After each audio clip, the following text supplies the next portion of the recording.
love a buttered biscuit.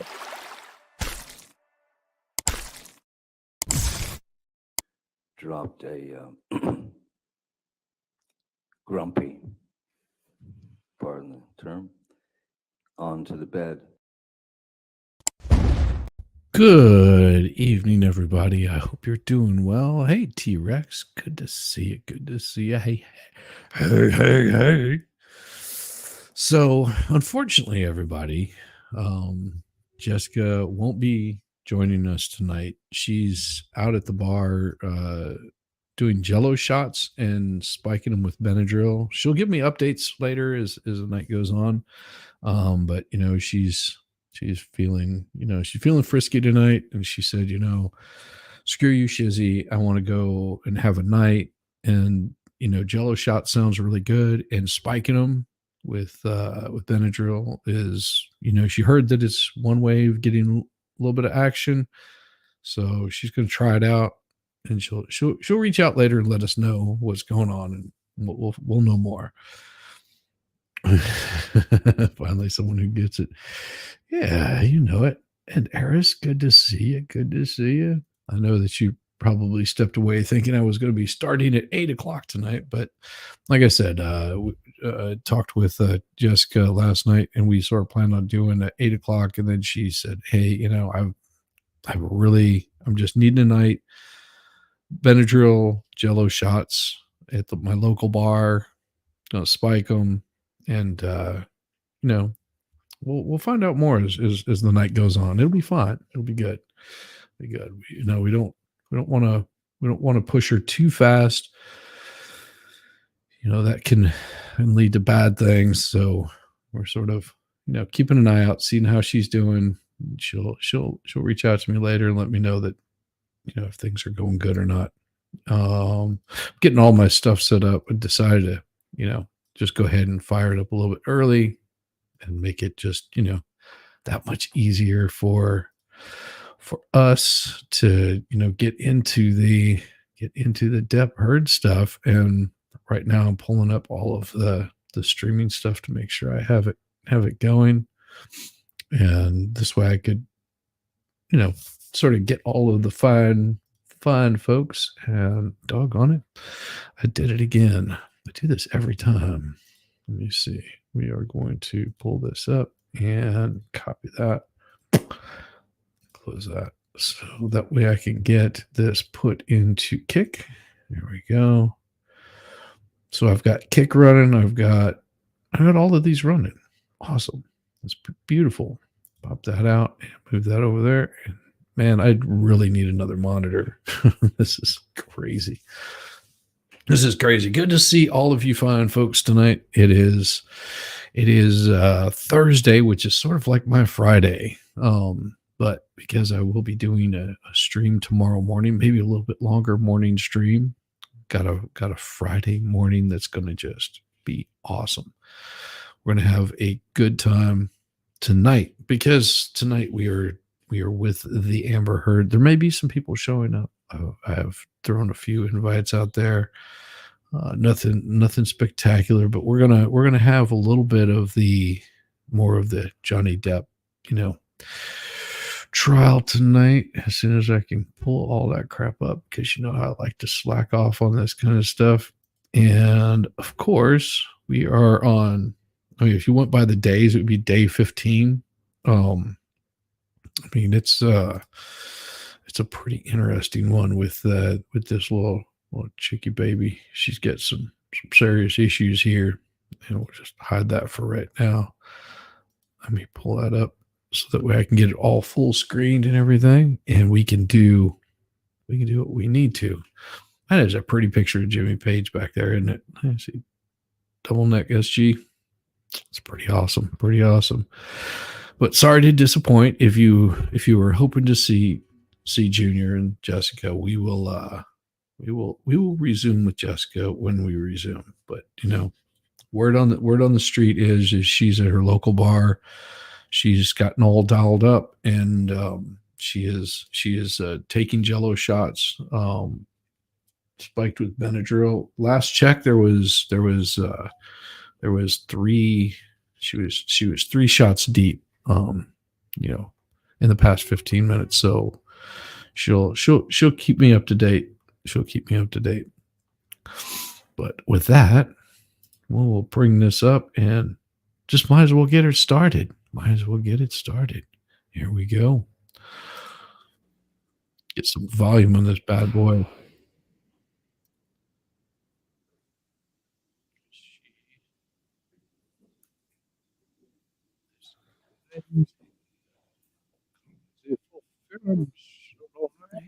Good morning, ladies and gentlemen.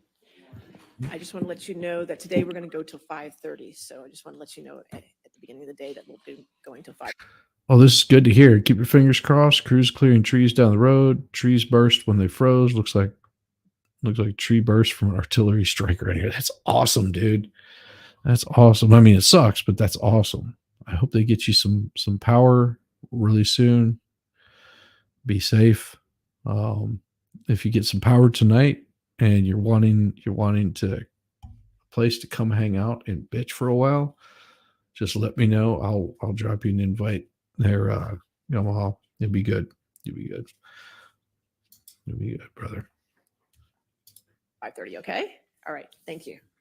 Yes. Next question. Yes, ma'am. Thank you, Your Honor. Amber, when we finished yesterday, we were Hello, talking Christine. about- How are you doing tonight? I hope you had a wonderful birthday yesterday. I hope you had a good time and you got to celebrate another year of spinning out of control around the sun. And it's wonderful to see you. Glad you made it. Glad you made it back again and didn't drink too much. And you're not hanging out with Jessica Reloaded tonight, which is doing Jello shots at her local bar. Respect the Benadryl. But you know how she is. She can't help it. Bahamas in the yacht and flying off in a helicopter. I'm going to just ask you to take a look at, Michelle, if you can bring up Defendant's Exhibit 1091.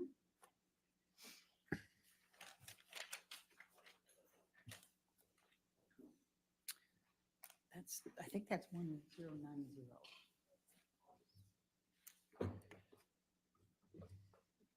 Scary that I would know that.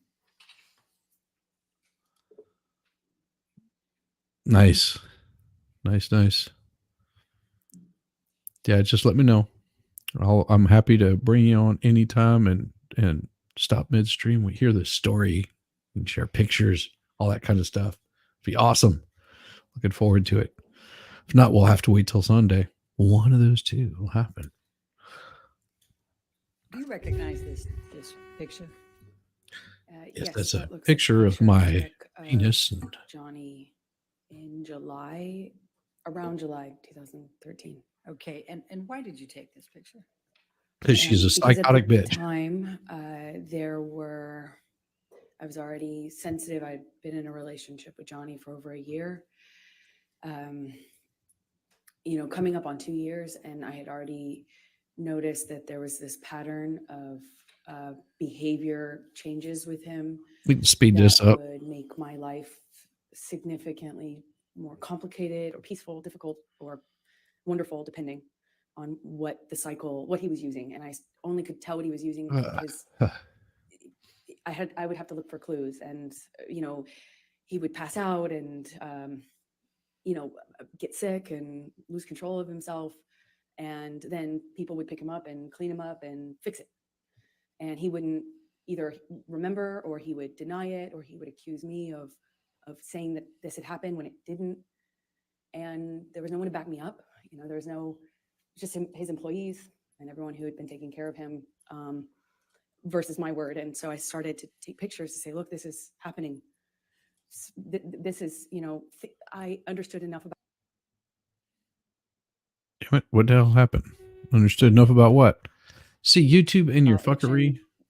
To know Stop that you it. have to hit rock bottom. Like you have to have some consequence for your action or Buffer for your P. behavior if you ever Good to change. see you. to get Good to better. see you, And, girl. it You're seemed doing to me well. like that was not happening. So I noticed a behavior pattern change, and he started to, instead of, fits of rage, he started to pass out a lot and fall asleep and kind of fall asleep mid-conversation. And it was just pattern change. So I started to pick up on the clues so I could figure out what I was dealing with. Your Honor, I'd like to move the admission of Exhibit 1091. Oh, you're such a caring, loving No, person. Your Honor, You 1091 were in so evidence. just like taking care of him. And Ms. Heard, and what is depicted in this picture? Please tell the jury. That right there looks like me on vacation. Serious. That's what I look like whenever I'm out of town on vacation, chilling out. This is what it looks like for me.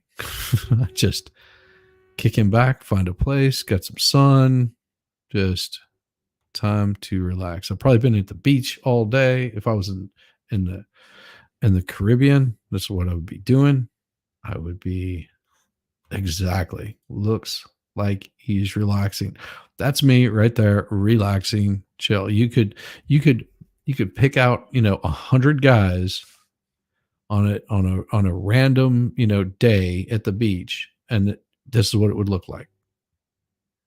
Hell, you could pick out 100 women on a daily time at the beach, and this is what it would look like. Coming back and chilling.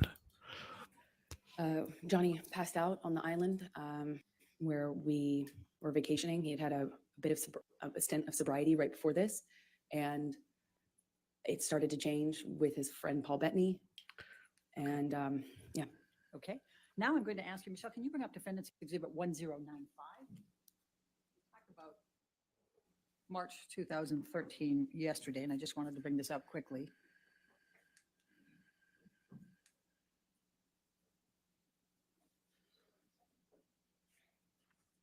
Do you recognize this picture?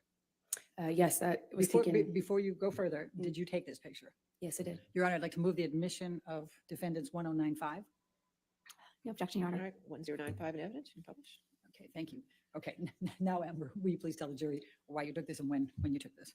This was after a several day bender, a binge of Johnny's. The 22nd of March, which we talked about yesterday, Okay. about he tried to Dude burn a to sleep. painting. He Passed out. it was All accusing right. me of having affairs with a musician, my ex-partner, and he was on these a drug binge where I saw him no eating, Drug binge. little to no No sleep, eating. and he would Damn. just use cocaine and drink all day long. Okay. And Fuck would go through a me. period of time. I need to become a rock star and just go on a cocaine and drinking binge and not eating. I could probably lose the weight that I'm trying to lose. I wouldn't suggest doing that. This is not medical advice. It's a bad idea. Don't do it. Save it for, rock stars. Time, and then Just kidding. a major blowout, and then he'd get sick and pass out, and then feel really awful, and often, including this time, would start a period of sobriety after that. Okay. Now I'm going to take you to mid-July 2013, the Tokyo press tour for Lone Ranger. Can you please tell the jury about that particular trip and the events relating to Mr. Depp? Sure. He was promoting a Lone Ranger, and I had just met his kids at the premiere in Los Angeles shortly before this tour started. They found out about me. Amber, I'm going to just ask you not to go through that. Sure. Just take us to Tokyo, please. Okay. So I believe we went from that stop to Tokyo with the kids, and he had had difficulty with drinking in front of them. He was trying to hide it, and yet he was dealing with some stress around his career. I didn't have a lot of details, but he was drinking at the restaurant, and the kids were kind of, noticing, but not really sure what to make of it. Objection calls for speculation and hearsay. Yes, there you go. She didn't say what they I'll said. sustain us to the last. Okay. Doesn't matter. Okay, please continue, but don't say what they said. Okay, the kids said. Anyway, Mhm. Johnny became upset with me for She's judging- having a hard time because she really wants to say what he said. He was, I couldn't. See, she can say it as somebody else would say, but she can't say what she was thinking, what she was feeling, because she doesn't have any feelings. I mean, that's just the kind of person she is, an unfeeling biatch. It was like I couldn't win if I didn't do anything. If I didn't say anything to him about the drinking, if I didn't acknowledge it, it got worse. If I did acknowledge it, it was my fault, and I was nagging. And I get it.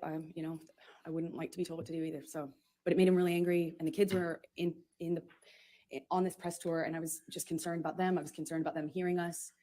Johnny screamed at me in the hotel room, and all he could do Screamed? where the kids were in an adjoining Did he room. smack you around? What if they could hear us? You know, I had just met them, and I didn't want them to Really? think You're poorly of thinking that me the kids are going to hear you and hate me, not knowing what was in the going hotel on, room? you know, in our behind closed doors. I just Mhm. I remember him. It was name calling, and he eventually passed out. Do you recall what names he called you? Do you recall what he said? I heard at this time nagging bitch all the time. Called me a cunt.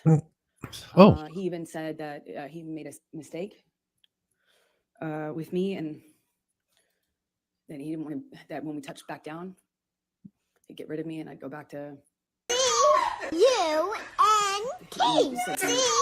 You and King. Okay, let's go. Michelle, can you bring up Defendant's Exhibit 1090? You indicated, I think, that he passed out at the end of that. Did you take this picture? I did. Okay, Your Honor, I'd like to move the admission of Defendant's Exhibit 1090.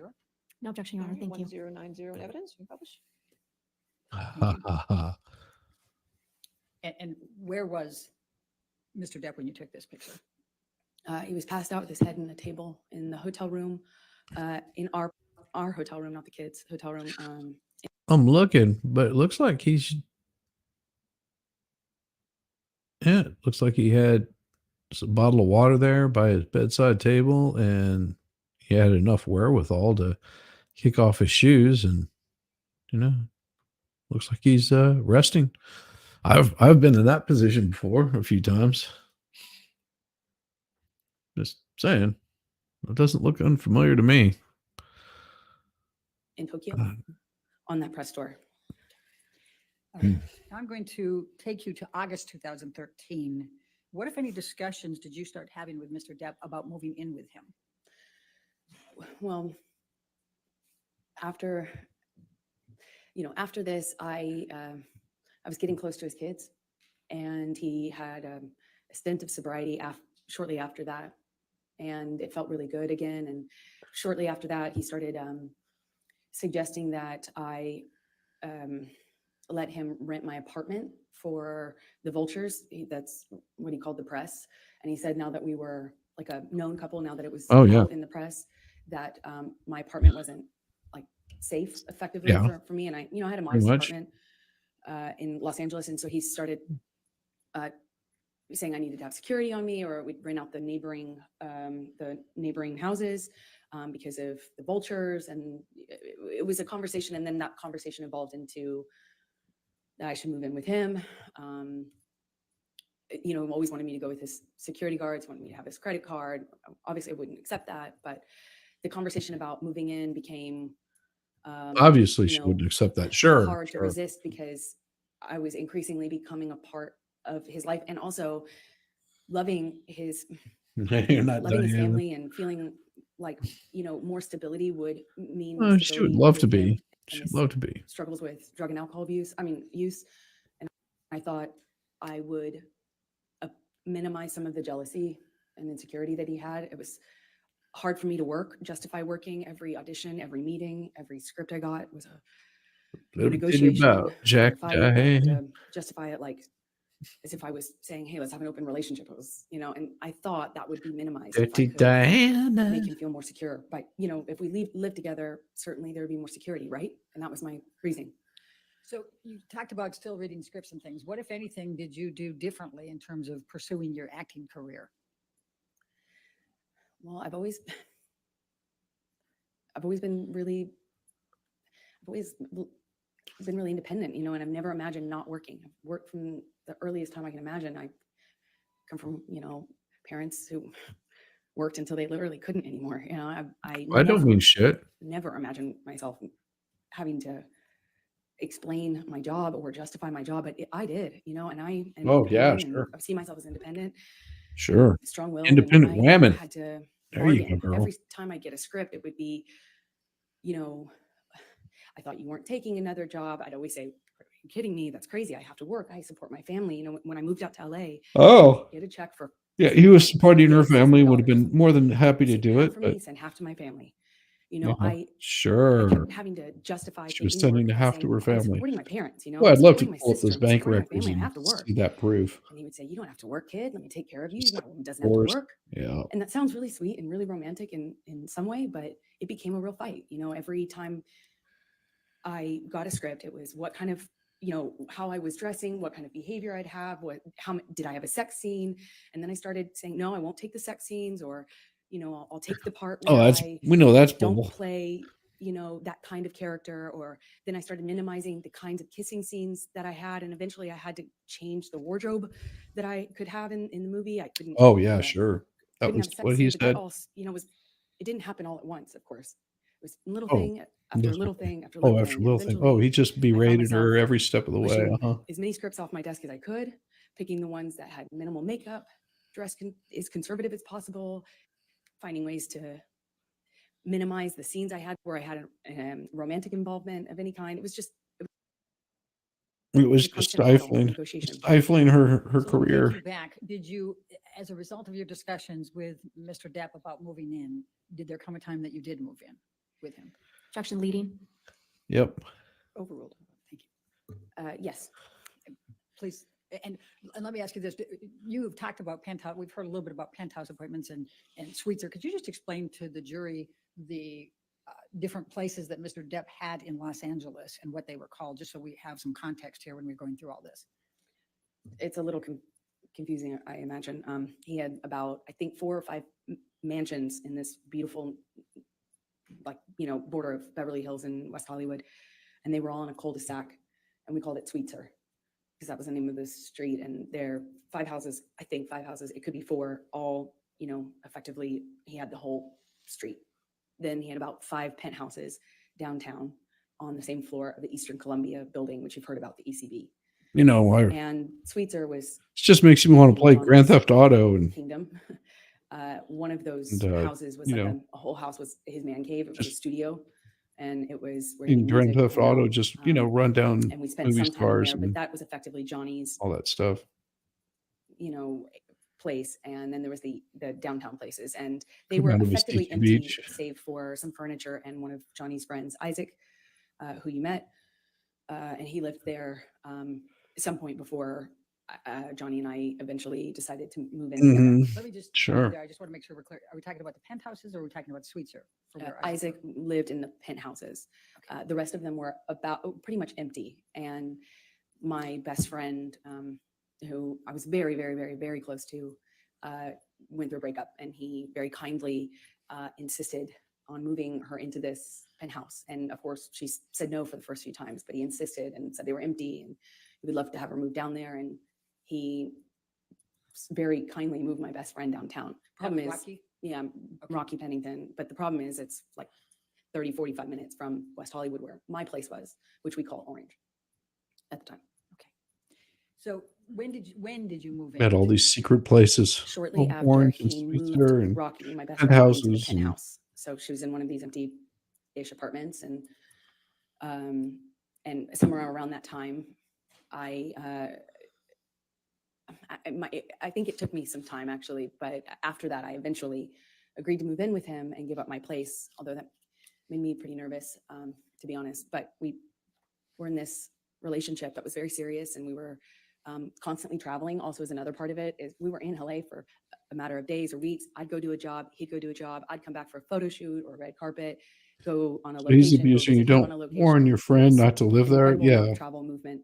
So we weren't really, again, living the day-to-day that you might normally with a partner, you know, where you have a home and you move in together. It's and you amazing. work. None of these people didn't really have that. came It's forward to talk about all of this horrible stuff different. that I'm going to take you to happened. September of 2013. What were you filming at that time? London No Fields? Rocky Pennington. Yes, that's right. Okay. None of that. I was filming London Fields. I just started. All right. And did there come a time that you became engaged to Mr. Depp? Well, yeah, it was difficult because in that role was a very difficult role. I mean, every time, every scene that involved sexuality or romance was like, I'd look at that on the page and it felt like I'd feel my gut tighten because I knew it was going to be. She an knew issue. she liked it. But Yeah, Johnny none of it Rocky adds up. He Well, you know, in her I gave world, him the 2 script. plus I sent 2 him pictures of what equals I was 8. wearing, my wardrobe fittings. I sent him everything. Just I a shared while to my get script there. with his team, Oh, with his and team. the fighting eventually kind of You minimized. know, I still wanted to do this imagine job. having a team of I told myself I script had writers to at do your disposal. Imagine having that ability to really rework a script and sort of figure out, well, the script, it doesn't work, it doesn't make sense. How about my team looks at it and the script works out? That seems more plausible than bullshit she's saying. Just saying, you know, this job. fucking And crazy Johnny had to woman. go to London, I think, for some pre-production stuff for a movie he was going to do a smaller part in. I think it was called. I think this was Into the Woods. Is my best guess. Think. So he dropped me off in London, and when he dropped me off in London, we had a few days at this hotel that we first, like consummated our relationship in. You know, as when we were on the London press tour, and our relationship developed. That was the same hotel. Develop. We were in. It sounded like it developed right off same room, that. which is So a you're saying Johnny it developed liked different, to be in the same room. but And yeah, it was really you all sweet. the He got time. down on one knee and said, "I want you to be my girl forever, my woman, my girl. Oh, I want you to oh, be the rest of my life. Say yes to me." I'm so swooned. Liar. He said he wanted to spend every day. He promised me that every day when I woke up, that I would wake up and he would make me smile at least once, and that would be his goal. And That never happened. I looked into his eyes, and Well, it's hard to saw make someone that has a constant frown future, smile. hope, like blind hope, so in love. Liar. It was one of the most, I can't describe that kind of joy. I thought, if we were married, then this is real. This is real. This isn't a thing of, this isn't chaotic. This will change. I had so much hope in that moment. You're stupid. And I just said to him over and over again, "Are you serious? Are you real? Are you serious? Are you sure?" Because he didn't have a ring. So I thought, is this an impulse thing? My experience, Johnny, could be very impulsive. And he said over and over again, be my woman forever. I want you to be my wife. Be my little. I of course cried, and we had a wonderful evening. And he left shortly after, and I was like, the next day I had to go to work, and I couldn't tell anyone, and I wasn't sure. Part of me was worried that he didn't mean it, or that he wasn't sure. I just didn't want it to be an impulse thing. So I didn't want to mention it. I didn't want to bring it up. I didn't want to. And I kind of I walked around for a few days like I had butterflies under my skin. And then he brought my dad out to London with my best friends. And my dad told me, Johnny has asked me permission for your hand in marriage. And I felt like the luckiest woman in the world. So while Okay. you were filming And then you Love fucked that Videos all. and Johnny had gone back to LA, what, if any, issues did you have with him on fraternizing with the cast? I'm going to ask, Michelle, can you pull up Defendant's Exhibit 188, please? Your Honor, I'm going to object on hearsay. Yep. Your Honor, I'm going to. There you go. Pull up 188A. I've redacted everything but what Mr. Depp says All right, let me on just take a look at 188A. 188A. That's admission against interest. Objection, hearsay. Do you have that? You don't have it? You don't have it? Get your shit together, Elaine. Get your head out of your old shriveled up ass. Do it. You can. We have faith in you. Do that in a minute. While they're working on that, can you tell us what transpired between you and Mr. Depp when you wanted to do something with a cast member? So, as I said, he came to London for his own work, and also he dropped me off in London, where I had to be for a few months to film this movie. And he asked me to marry him. He brought my best friends and my dad out. They left. Oh, yeah. And shortly after they left, my co-star, one of my co-stars, invited me to go to a concert with him and some of the cast to kind of break the ice, and I'd be working with them for the next few months. And I had already, I already knew I couldn't like be photographed, even if it was platonic. I couldn't be photographed with men or women that other people could possibly spin as romantic. I had learned that in January, the hard way. So I asked him permission if I could go to Gotcha. this concert with the cast. And he said, sure, why not, bitch? I said, Johnny, that like he's my co-star. Objection, Your Honor. Hearsay. Yep. There you go. Hearsay. Don't tell us Stop what the stuttering. conversation said. Just tell us what your communication was with Mr. Depp. Objection, hearsay. Exactly. Communications are hearsay. I'll sustain the objection. I'm not sure I understand. Yeah. Yes. Obvious, Elaine, you don't understand shit. Maybe someone needs to explain the fucking law to you. I mean, I'm not a lawyer, and I know that bullshit's hearsay. Fuck me. Elaine. Good Lord. Oh, a lovely lady. Hey, baby, you're all right. You must have been something before electricity, huh? You're okay. Well, the last time I saw a mouth like that, I had a hook in it.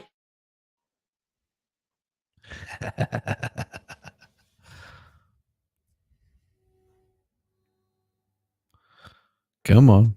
Let's get there.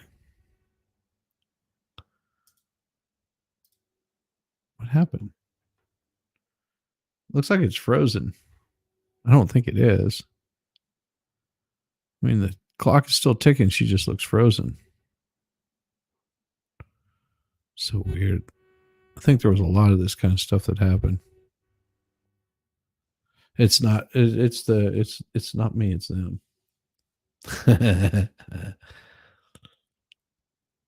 Oh my. Oh geez.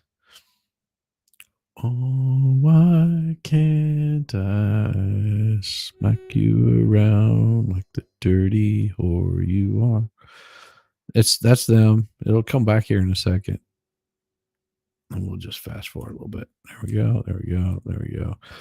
There's a lot of that kind of stuff. See, that's not me. That's them. That the relationship would be off. Oh, they cut that And shit out, that didn't I they? was foolish, naive for thinking that people could invite me to a concert in a platonic way. I tried to say that it was fine. Objection, that it was- hearsay. Objection. Hearsay. Isn't she testified about what Mr. Depp said? I don't understand. All right, I'll agree with that objection. Please continue. Oh, Jesus. Yeah, he said I was foolish and naive, that no one could invite me to, how could I be so dumb to think that Yeah. somebody could just invite me to a concert? Why would they want to hang out with me? Obviously, Like, it was because Because she's they dumb. wanted more from me, She's a and woman. that I probably wanted doing dumb more things. too. She's trying to protect her I from was like basically the asking for it. shitty You're going to go people in the world. backstage.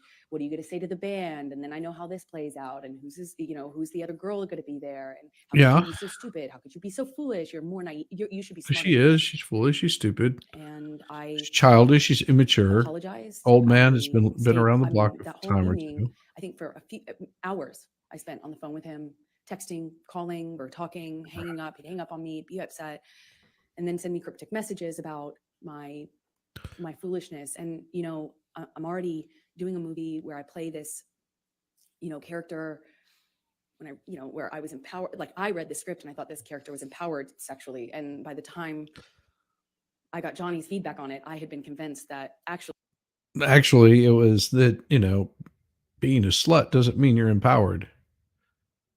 Wow, it's a novel idea. I was just being used. That I was just being used. It was clear that that was all I had to offer, and I was too foolish to see it. He wouldn't And have. I had Edward, some- I'm just going to stop you right there because I'd like. Well, he wouldn't have been able to come with her because he was working like, full-time work. It's amazing that he has this busy schedule. Yet he finds time to be stoned all the time, high all the time, plus smack her around. It's almost like it's not real. It just, he shows up, smacks his bitch around, gets messed up, gets high, and then is able to go and, complete an entire movie. And then it's just this whole cycle of, while he's filming, he's getting high and smacking her around and beating her on a daily basis and, telling her how to live her life and ruining every chance she has and every opportunity that she ever gets because, he's keeping her from her dream. I'd like you to take a look at Defendant's Exhibit 188A. Mhm. Is that in front of you? Do you recognize? Yeah. this We all need a portion job of like the that. text chain between you and Mr. Depp? Yes, I do. Okay, and this is on September 9, 2013? Sure. Yes, it is. Okay, and Let's make up some more these shit. statements Mr. Depp made to you during that evening that you just described to the jury. Yes. Your Honor, I'm going to move the admission of Defendant's 188A. Any objection? No objection. All right, 188A in evidence as redacted. Do I have that redaction or is that something you need to give me? Is I that- think we're going to need to give it to you Okay. hard copy. All right, thank you. Oh, you'll get something hard, won't you, Elaine? Right. Yeah, the glasses Draw don't your work attention whenever to you're it. messed up. He first says, I don't want to make So him, I don't want to make anything an issue, baby, but I literally have been going on the ground just 14 fucking hours from leaving your side. Okay, won't make anything an issue, but literally I have been on the ground just 14 fucking hours from leaving your side. Okay, that makes sense. You know what? You know what I want, who I am, and where I want to go with us. You know very well that type of fucking man I am, and yet you lay a gauntlet before me that you know is the very species of danger that will always attract me to a very tempting test. What's behind that door? Almost impossible to not take you on. You want me to roll the dice? This sounds more like an aggravated ultimatum than softwares that could help make us both feel better. Don't test me, please. It sounds to me like she's giving him shit. Now, there's probably some other stuff in here that if you put it in context, it would make sense. But of course, she's got to make up the story as she wants to. make anything an issue, baby, but I literally have been on the ground just 14 fucking hours from leaving your side. Do you see that? Yes. So And then he says, you know what I he's want, been who I am, flying. where He I just want to got go on the with this. ground. You know very well what type of fucking man I am, and yet you lay a gauntlet before me that you know is the very species of danger that will always attract me into a very Mhm, tempting yeah. test. What's behind that door? Almost impossible to even not take you on. You want me to roll the dice? This sounds more like an aggravated ultimatum than softwares that can help us make both feel better. Don't test me, please. Did he tell you that? Yes, he And did. what did you Yeah. understand that to mean? It was clear. It was a threat that if I wanted to be, Objection, speculation. I think she can say what she understood it to mean. I'll sustain the objection. Okay. All right. Mm. Let's move on then to the filming of Mordecai Mhm. with Mr. Bettany in October, November 2013. Where did that take place? in London. Okay. And what, if any, involvement did you have? Were you there for any part of that filming? For part of it, I happened to be in London already for the film I was just telling you about. See, now I want some And jelly Johnny came beans. to London Damn shortly it. after to film his own movies. He did the smaller, I think it was a smaller role in Into the Woods, and then he was filming Mordecai after that. So after I finished my movie, I moved in with him into his house in London, a rented house in London. Okay. And describe your experiences during that time period with Mr. Depp. It was magical. really Or touch it and was go. He was filming horrible. with He was Paul beating. Bettany, and He'd be angry.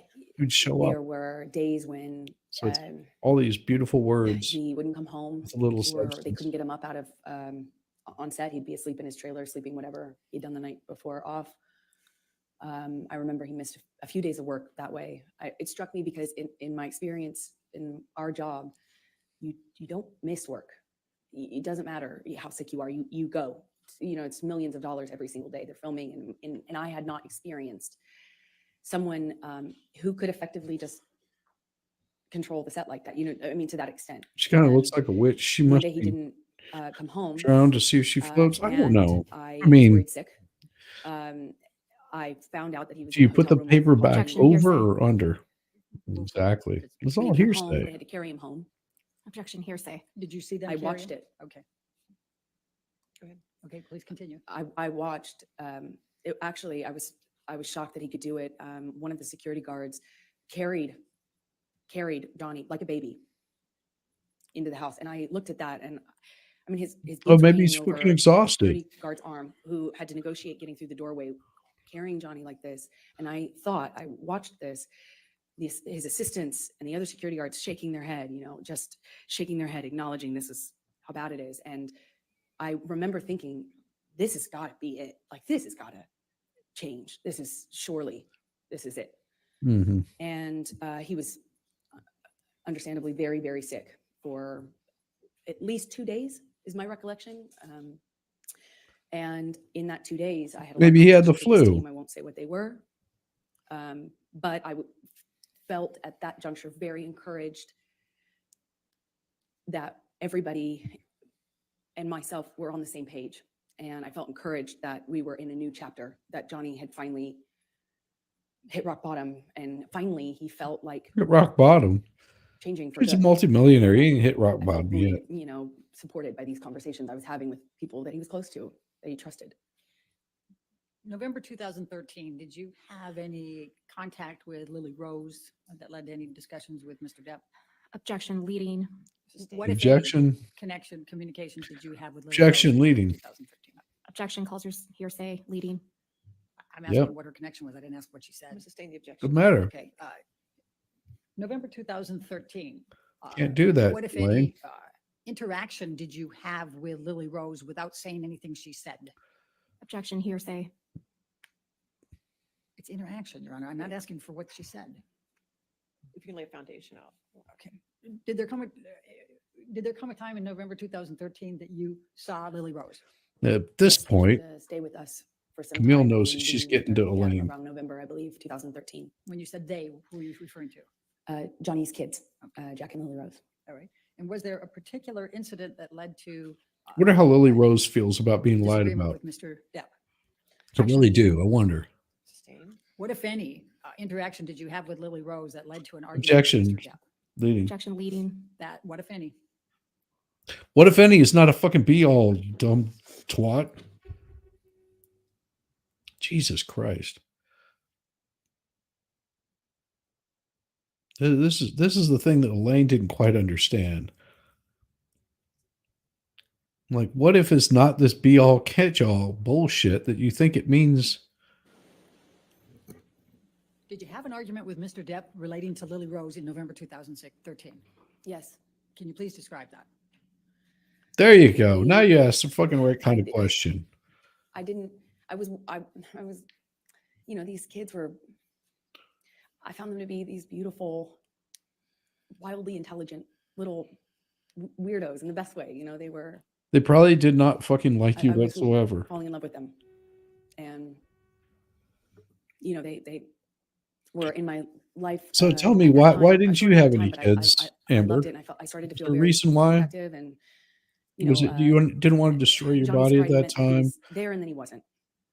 And the nature of our That lives. he with the decided travel and maybe work, it wasn't he was worth there, and then he wasn't. spending his seed on And Lily you. Rose at some point had a crush on a Objection hearsay and lack of foundation.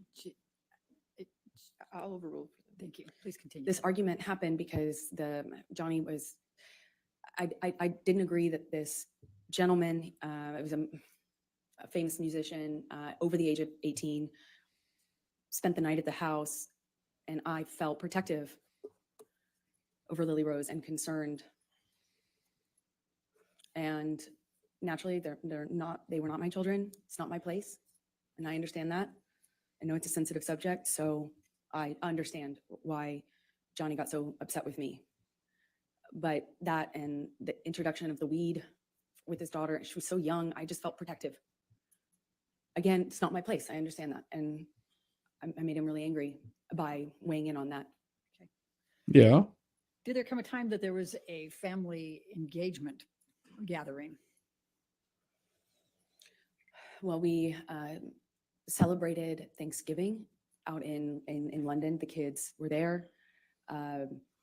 There was a stint of sobriety following how sick he got on set with Paul Bettany after one of his drug binges, and he kind of just came alive again. He even played a prank on me about having relapsed when he hadn't relapsed.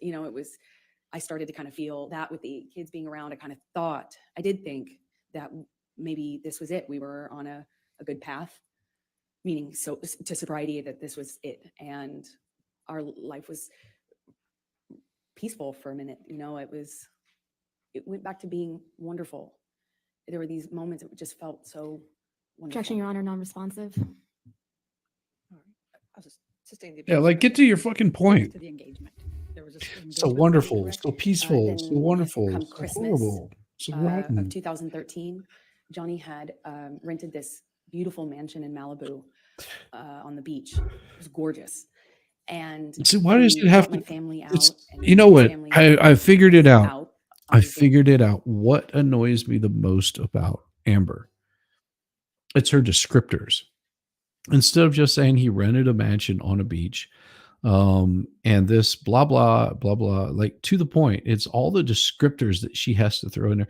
It was this beautiful, wonderful place. It was gorgeous. It was beyond gorgeous. It was so awesome. And we did this horrible thing that was rotten and just undescribably horrible. And it's just like, get to your fucking point. It's like beating around the bush with all these descriptors. Don't paint me a fucking picture. Tell me the goddamn story. And you see that a lot of the bullshit that she says falls away. Like, take out all the words that she's using as descriptors. In LA, and we stayed in this rented mansion, and we're all together for the holidays. And one evening we were going to his mother's house. His mother, who you've heard about, was Mhm. older and sick, but Went to at his home mother's, being his cared sick for. mother's house. And he, Okay. one evening we're going to have dinner, Christmas dinner there with And we her were going to around the time have of her birthday as well. Christmas And dinner best friend around the said, time of her "You should Objection, birthday. hearsay. Sorry. Yeah. It wasn't out for the prove the truth of the matter, but go She ahead. knew it. Go past that. What did you do? We went to Betty Sue's house, his mother's house, and Johnny proposed in front of our families. Jesus. In this big, surprise. He surprised me, got down on one knee. Yeah, that's what it reminds me of too. That's why she sounds so unrealistic. I mean, do you think had she not used so many descriptors and just been a little bit more straight on about it instead of trying to paint this colorful, flowery picture? Because Johnny on certain things doesn't do that. He's very much a storyteller without, like, he draws you into the story without throwing all this garbage at you. And I cried and hugged my mother and hugged his mother, and he gave me this enormous diamond ring, and it was a nice time. I'm going to take you into January, February 2014. You had as All right, you had a good lawyer time when you got a your woman named your Kate engagement James, is that ring. correct? Objection, leading. Yep, there you What, if go. any relationship did you have with Kate James? She was my assistant at the time. I hired her Uh-huh. sometime in 2012 How much were you paying her? and had as minimal contact with her as I possibly could. So And why is that? she was difficult, troubled, and inconsistent. She drank on the job and stuff like that, and her behavior was pretty Objection, relevance. horrible. Okay, so she's trying to discredit her assistant that she hired. So she hired this assistant that was a bad assistant. Instead of going into depth about, oh, she was horrible, she drank on the job, just like she wasn't a good fit. I mean, that would be the thing to say. She just wasn't a good fit for me. But she's trying to discredit her. That's what she's working on, discrediting her. She's already testified. Kate James has testified, and I think the bias, we can, All right, I'll allow that. Go ahead. thank you. Okay. Mhm. Please describe to the jury what job Come on, spit it out, Elaine. Spit it out. responsibilities Kate had and how you communicated with her and kind of how that worked. We Objection, had- compound. She She was a bitch to her. How's that? She was just an outright bitch to her. Because, I've seen assistants have to deal with, some pretty pushy people. Just in my area, there would be like local DJs and crap like that I would run into. And just the level of how condescending they would talk to their assistants. I mean, I understand you're trying to get certain things done. You're wanting specific things done for you, but the condescending way that they would talk to them is amazing. Just outright beautifully amazing, gorgeous, horribly beautiful, descriptive words. No, they would be shitty to them. That's just outright. I mean, I can think of one instance where they were just where this DJ was just losing their shit on their personal assistants because they didn't have the correct water in their little dressing room. Like that, she had the assistant had no control over that. She asked for fucking water and she got it, and it wasn't her brand of fucking water. This is ridiculous. Sound. Overrule. Thank Yeah, you. it was We had compound. minimal person-to-person interaction because I was hardly ever in LA. If I was there for a few days at a time. And Johnny and I kind of lived in this insular bubble anyway when we were together. Word of the But we would send TP. emails, texts, and a lot of voice. have note- TP voice for my notes. bunghole. And if I found that if I said, Kate, you left the car running with your doors open and your kids in the car on the street, you need to Objection, move it. hearsay. That is hearsay. She's testifying about context. Sustained objection. Next question. All right. They're I'm gonna she's put trying to defendants discredit exhibit this woman. The assistant that didn't say anything bad about Amber, Your just Honor, I'm going to object. what on her hearsay grounds. interaction was. Hearsay. Yep. There's a lot of fucking hearsay coming out of Brett Hoff. Still hearsay. May we Ms. approach? Hurd, did you? Still hearsay. May I lay the foundation first? Ms. Hurd. No, because it's still Did you communicate with Kate James by email in the ordinary course of your business? Yes, I did. Okay. And I'm going to ask you to take a look at Defendants 209. Is this a communication that was between you and Kate James that was in the ordinary course of business with her as an employee? Yes, it is. So, Your Honor, I'm going to move the admission of Defendants Exhibit 209. objection Business record hearsay. exception. Still hearsay, Your Honor. Business record exception gets the business record, but it's the hearsay. If there's hearsay involved inside the business record, there's still objection to hearsay. Your Honor, the business records exception, I mean, I I think that's the point If you that wanna- if you hearsay wanna can. approach- look, I have a book here. I brought out my law book on hearsay. This is Black's law. Come on, I've got this. I mean, his whole team is just laughing because it's like, Elaine, that's not what it means. It's not. That's not what that word means. And of course, she's being schooled right here in real time by Judge Penny. That's like, no, that's not how that works. And Camille is going to say, no, it's okay. Did you? Come here, Ben. Come here, Ben. Come on, Ben. Here, bring it up here. Thank you. Here. Let's pull up the little book. This is not a hearsay objection. You can't get through with it. She's like, but we got to be able to let this in because we have to discredit her. It's like this is a conversation that you had. He said, she said, and what relevance does it have? Elaine, the point that you're trying to make doesn't work. Penny is saying, listen, Brett Hoff, get your head out of your ass. That's not how it works. You got to be smarter. Don't make a fool of yourself. What, if any, communications did you have with Kate James about your issues with Mr. Depp? Objection, hearsay. Your Honor, Ms. James has testified. Sustained Doesn't objection. matter. All right, we can take that down, Michelle. Yeah.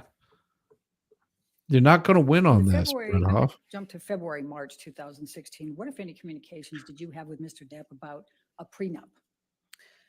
Well, after the engagement, but before the engagement party, I started to feel like it would make you know, I know that he earned significantly more than me, he's a successful actor. I wanted to eliminate any doubt in his mind and in other people's minds. So I brought it up to him and brought it up to my therapist. Objection, hearsay. Why would you Saying bring what up she this to your said, she's not fucking saying what she said. therapist? But Doesn't please matter. Focus on Mr. Depp, okay? Of course. Yeah. Johnny said he would tear it up. If I Jesus Christ. So because Elaine's probably fed some bullshit into her, and because Amber is not fucking bright enough to understand, she's trying to get in here. She's trying to get past the hearsay objection constantly throughout all of her testimony by saying, well, I have proof of it because I told so-and-so. Oh, I have proof of it because I told so-and-so. I have proof of it because I showed it to so-and-so. I have proof of it because so-and-so saw this. And those people aren't testifying. You can't fucking bring this up as hearsay. You can't bring it up because it is hearsay.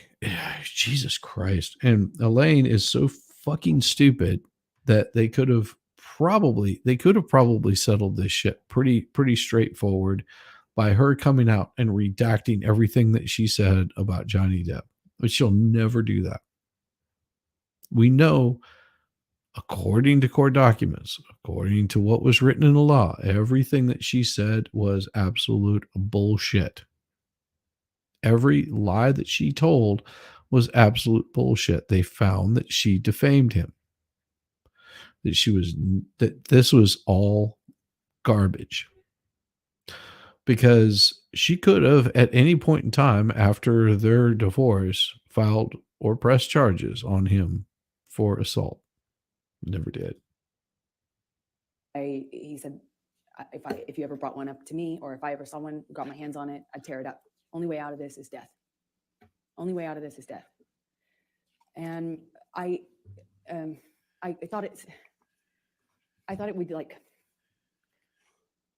I didn't care either way, but I did feel that it would eliminate suspicion or doubt, and it would make things easier. And I told him over and over again, you know, are you sure? Are you sure? Maybe we should do this. And one time he said to me, he's like, kid, are you already thinking of how you're getting out of this? Are you already planning to get out of this, kid? You already planning on leaving? It was around the same time as the moving in together conversation. He accused me of having 1 foot out. And they kind of were happening around the same time. You know, I still had my apartment and we're engaged now.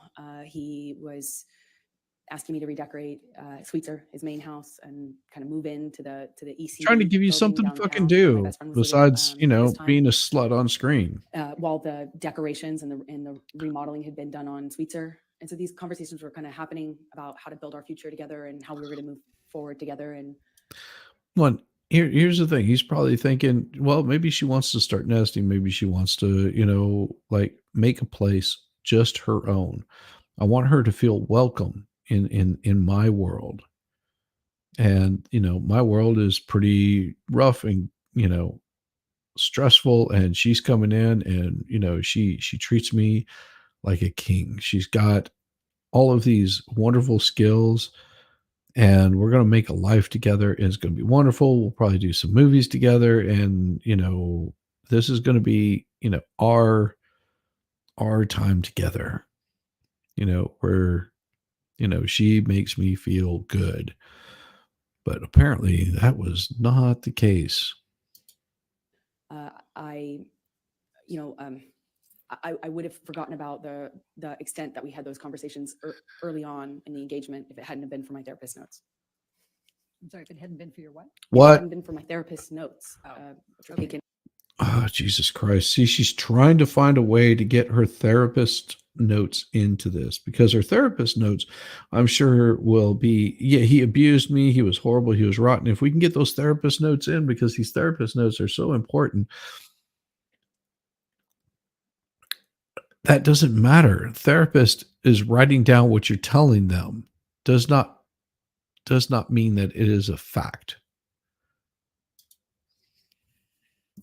Jesus Christ. And they go around and around like this constantly. At the time when I was talking to her about this and my conversations with Objection, hearsay. Okay. Exactly. Hold on. Okay. Yeah, Let's it's. take to March 2014. Did there come a I'm time there was surprised you engagement didn't catch party? this sooner than that. Hey, Yes, Abomination. yeah, it was Good March to see you 2014. over on the Correct. Rumble side. We had an engagement Glad you could party, make it. and we decided that when we did get married, we'd have a small wedding, something intimate.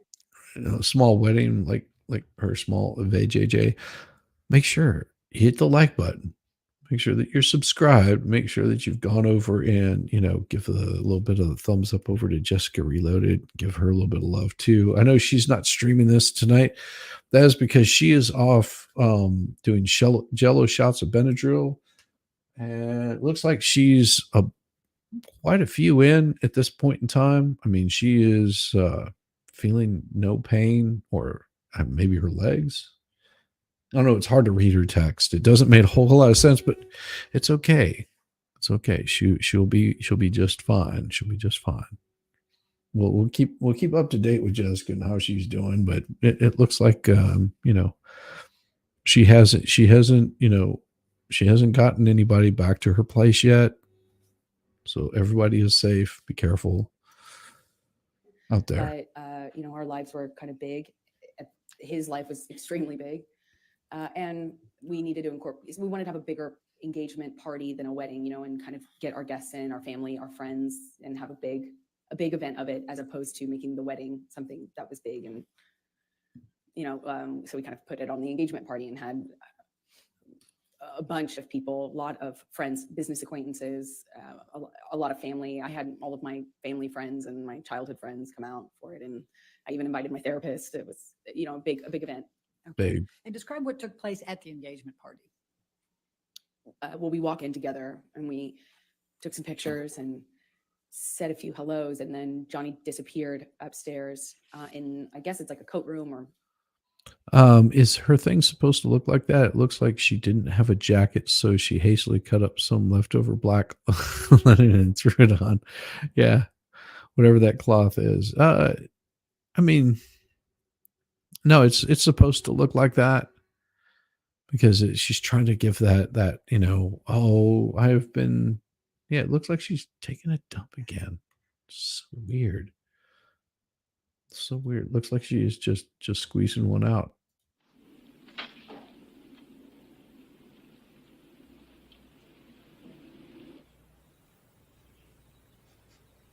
It's no big deal. Oh.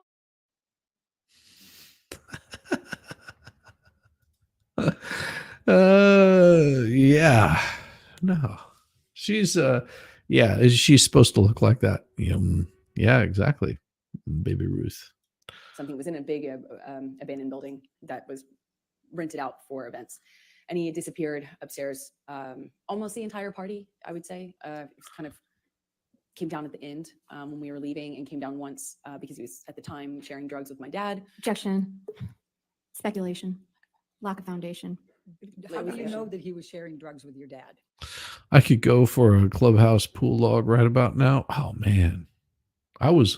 I saw the jelly beans sitting there on their desk, and I was just like, oh, I could go for some jelly beans right now.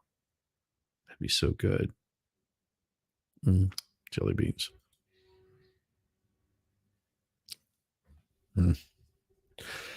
I was there. I watched it. You were there. Please continue. Johnny's like, okay, she was there. Such a crock of shit. See, they're all froze up. It's still moving. This is the kind of, look at Ben Shu. His head is bobbing because it's caught right in between a frame. Son of a bitch. I hate when this crap happens.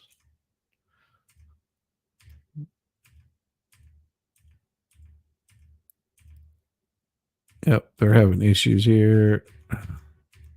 Previous year or two, did that year.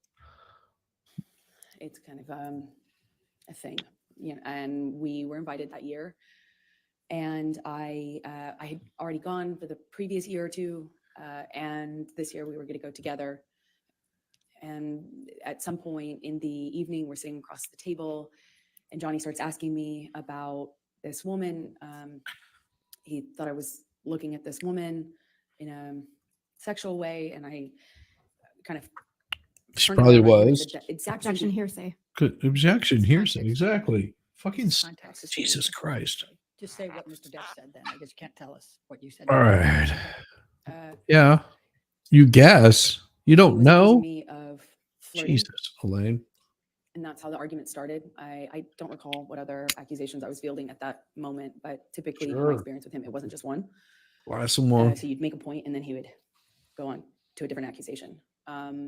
But I remember that what started it is this accusation that I had been flirting at this event. We get back to the hotel room, and Johnny shoves me and kind of grabs me by the collarbone area, like not really my neck, but top of my neck, above my collarbone, below my neck. Grabs I, you. I think at that point when we were still in the living room, I shoved him back, but I don't really recall too many specifics. I remember he threw a bottle at me. You don't recall like taking a swing at him and he probably put a hand on you to restrain you. You don't recall that? Damn, I could really write a better script than you can be descriptive, woman. Missed me, but it broke the chandelier. Okay. And at some point, I remember maybe this was the shove that I was talking about, but at some point, Johnny and I are in a struggle in the living room, and he kind of like shoves me down on the sofa, and I get up and I'm trying to get him off of me, and it's just Oh, stronger than me. I don't know how else to describe it. And at some point, he just whacks me in the face. wax you in the And face. I Oh, had we're up not to like 30 some whacks time in the face now. Been like I didn't. I All think this that was the first abuse. time I was like, "Is this a broken nose?"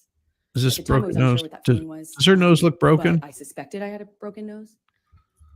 And other than that, I was No relatively hospital records of a broken unscathed. nose. No But work I remember done of a my broken being nose. swollen, discolored, red, and But no pictures of that. I took a picture of my face at some point and made a joke about it to my friend about how bad I looked compared to how the red Objection carpet- hearsay. It wasn't offered to prove the truth. It's a matter of Yes, I'll certain- sustain the objection. Okay. Okay. Yeah, You still sustain the say what- objection because it's what bullshit. You told a friend. Okay.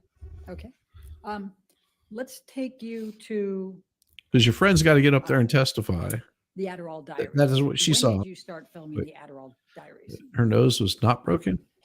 believe So no, this is what a woman looks like with a broken nose. Okay. She's apparently never had her nose broken, because if you get your nose broken, like it's enough to break your nose, your eyes get all nice black and blue up underneath here, and you look like you went 10 rounds with Holyfield, but you didn't. It just, and it bleeds like fucking crazy. Yeah, I'm commenting on that. Her natural nose looks ugly already. Yeah, it does look ugly, but no breaks found there. May. I filmed another movie in New York, March, April, May. I went straight from that movie to another movie, an independent film with James Franco.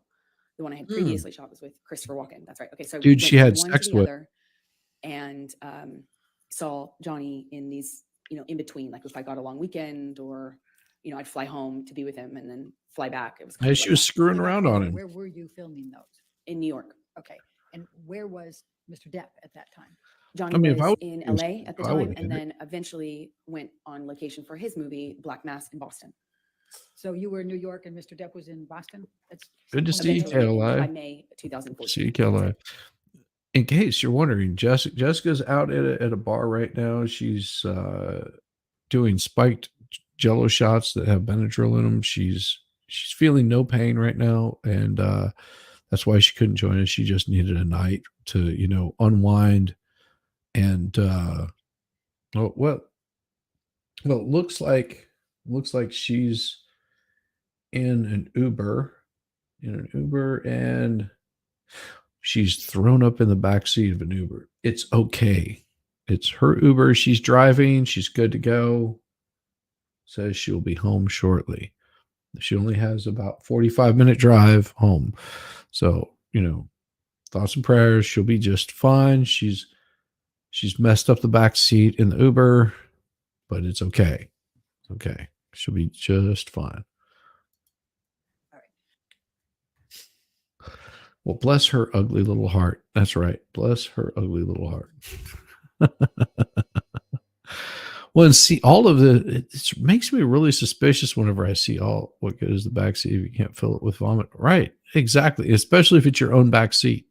You might as well just, fill up that back seat with vomit. I mean, who is going to ask? Who's going to mind? No, I did speak with Junior earlier today, and she wasn't up for doing a stream tonight, which is fine. She, like I said, had to do some jello shots. Now she is made it home, or on her way home. Sorry, on her way home from taking Benadryl shots of jello, and she's in a good place right now. Don't she'll let us know if she hits any small animals before she gets home, but she'll be just fine.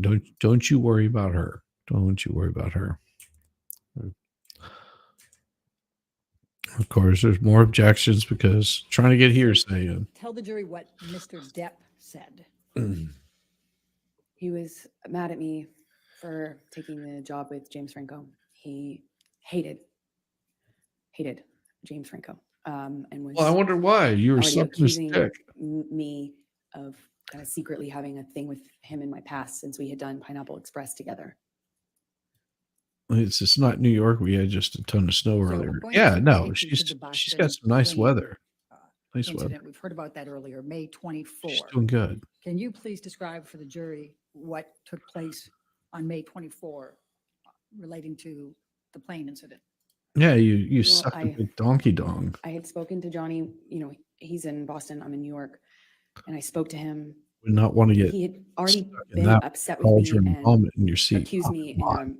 in many arguments about not Come on, Abomination. Why wouldn't you want to get stuck in the back seat of someone else's vomit?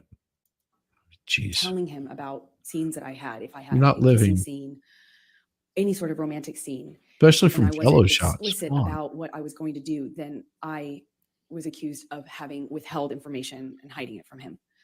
So Because you were sucking his I pole. didn't want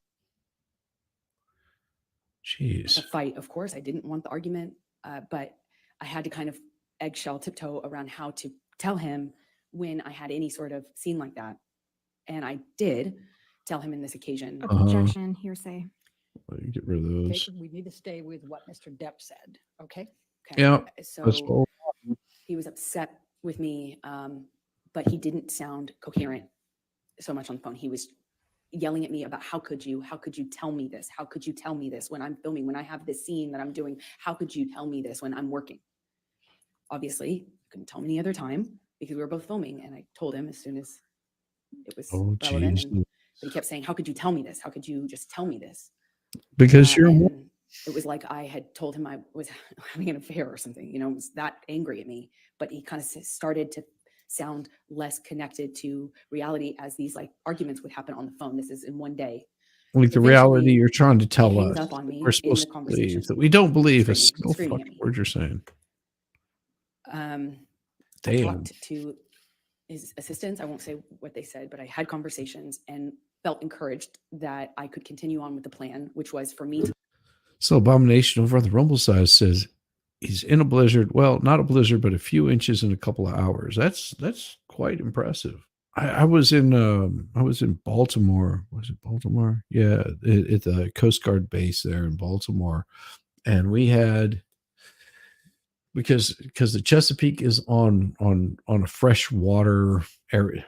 It's all fresh water. It's not salt water, so it'll freeze over. We had to have icebreakers come out. But the night before, I was in Baltimore, like watching it snow and all kinds of stuff, just hanging out. And I got a call that I needed to head back to the ship as soon as possible. I got back and we had every hour we were shoveling probably 6 inches of snow. We were working from the front of the ship to the back of the ship, shoveling snow off. And by the time we got to the back of the ship, we had to go up to the front of the ship and start all over again and just constantly shoveling snow off. What happens is you end up with snow stacked up on stuff, and you're talking about 3 tiers of ship. You end up with snow stacked up on top of this big flat surface. What can happen is your ballast can get all screwed up. So we were constantly shoveling snow off. We did manage the next morning, like at the crack of dawn, to get an icebreaker to come out and break all of the ice up, so we could make our way back out to the ocean. It was really weird. We were in Baltimore. It was like just dumping tons of snow. Went up to New York to pick up some scientists and got out. And that was my first time in New York, and went to shore with a buddy of mine that was working on the ship, also from Romania. And we went around New York, and it was like in the 50s or 60s. It was like beautiful weather like the whole time we were there. I got back on the ship and headed to back to Baltimore, and just to restock, and then we were down to Florida from there, which was really nice. But yeah, I hate snow. I hate a lot of snow. So sucks for you, Abomination. I hope the best for you. And we have heard an update. We have heard an update. I have a story. They've got crews out there that are clearing stuff out in his hood. And he's got like trees that he was saying were split apart because, trees retain water, and it got so cold that trees had exploded from the freeze. That's how cold it got. Yeah, I like snow. 'Tis my kin. I understand. I mean, some people like snow, and no problem. It's just not my gig. I'd rather have sand in my toes than snows in my nose. Well, it depends on the kind of snow. But good to see you, Stacey Ann. Good to see you. Well, no, that was the concern. It was the ice. It was pretty bad. Probably the worst night I ever had. But good to see you, Stacey Ann. Glad you could come by, and I hope you're enjoying this, and hope you're being safe in this nice cold weather. Last I heard, Jessica's only hit like three small creatures. No humans yet. She is not liking the smell of the vomit, from what I can tell. It's hard to really distinguish her words because drunk dialing just doesn't work. It's so horrible. Yeah, this would have been in the 90s. There was an ice storm that hit the Appalachians, and I had to drive from Indiana, Kentucky. I was driving from Indiana to Maryland, and I don't think I was on but much solid road. There was an ice storm like the day before. There was whenever Gingrich shut down the government. I think that was during Clinton's era. I always forget. Oh, so it was the easy part. Yeah, it's crazy. Yeah, so this would have been in 96, 98, something like that, somewhere around in there. It's crazy. Get on the plane, go to Boston, pick him up, and I go back to LA for storms his suck. daughter's birthday. I was nervous because the conversation I had with him, and he was so upset. Yeah, I think it would have been at the very, because it was a bad ice storm that happened so it would have been 98/99, because that sounds about right, because it was the year that Gingrich shut down the government, like basically said we're shutting this crap down because of whatever policies were going on, because he was Speaker of the House, and it was Christmas. It was Christmas Day or Christmas Eve. They had the ice storm, and I drove like the day after Christmas or something like that to get there, and then it just continued to be like a really nasty ice storm. Yeah, 90s had show off with all the storms and Y2K. Yeah, it was fucking horrible. No, it wasn't 2000 yet. It definitely wasn't 2000. With me on that conversation, but I figured I assumed he had passed out and that he would have been kind of sobered up the next day, assuming that the work would mean. You think about it, there's a lot of people around that will never even understand what Y2K was because they weren't even born. A good part of your population wasn't even born at that point in time. A lot of people on YouTube, they weren't even born in 2000.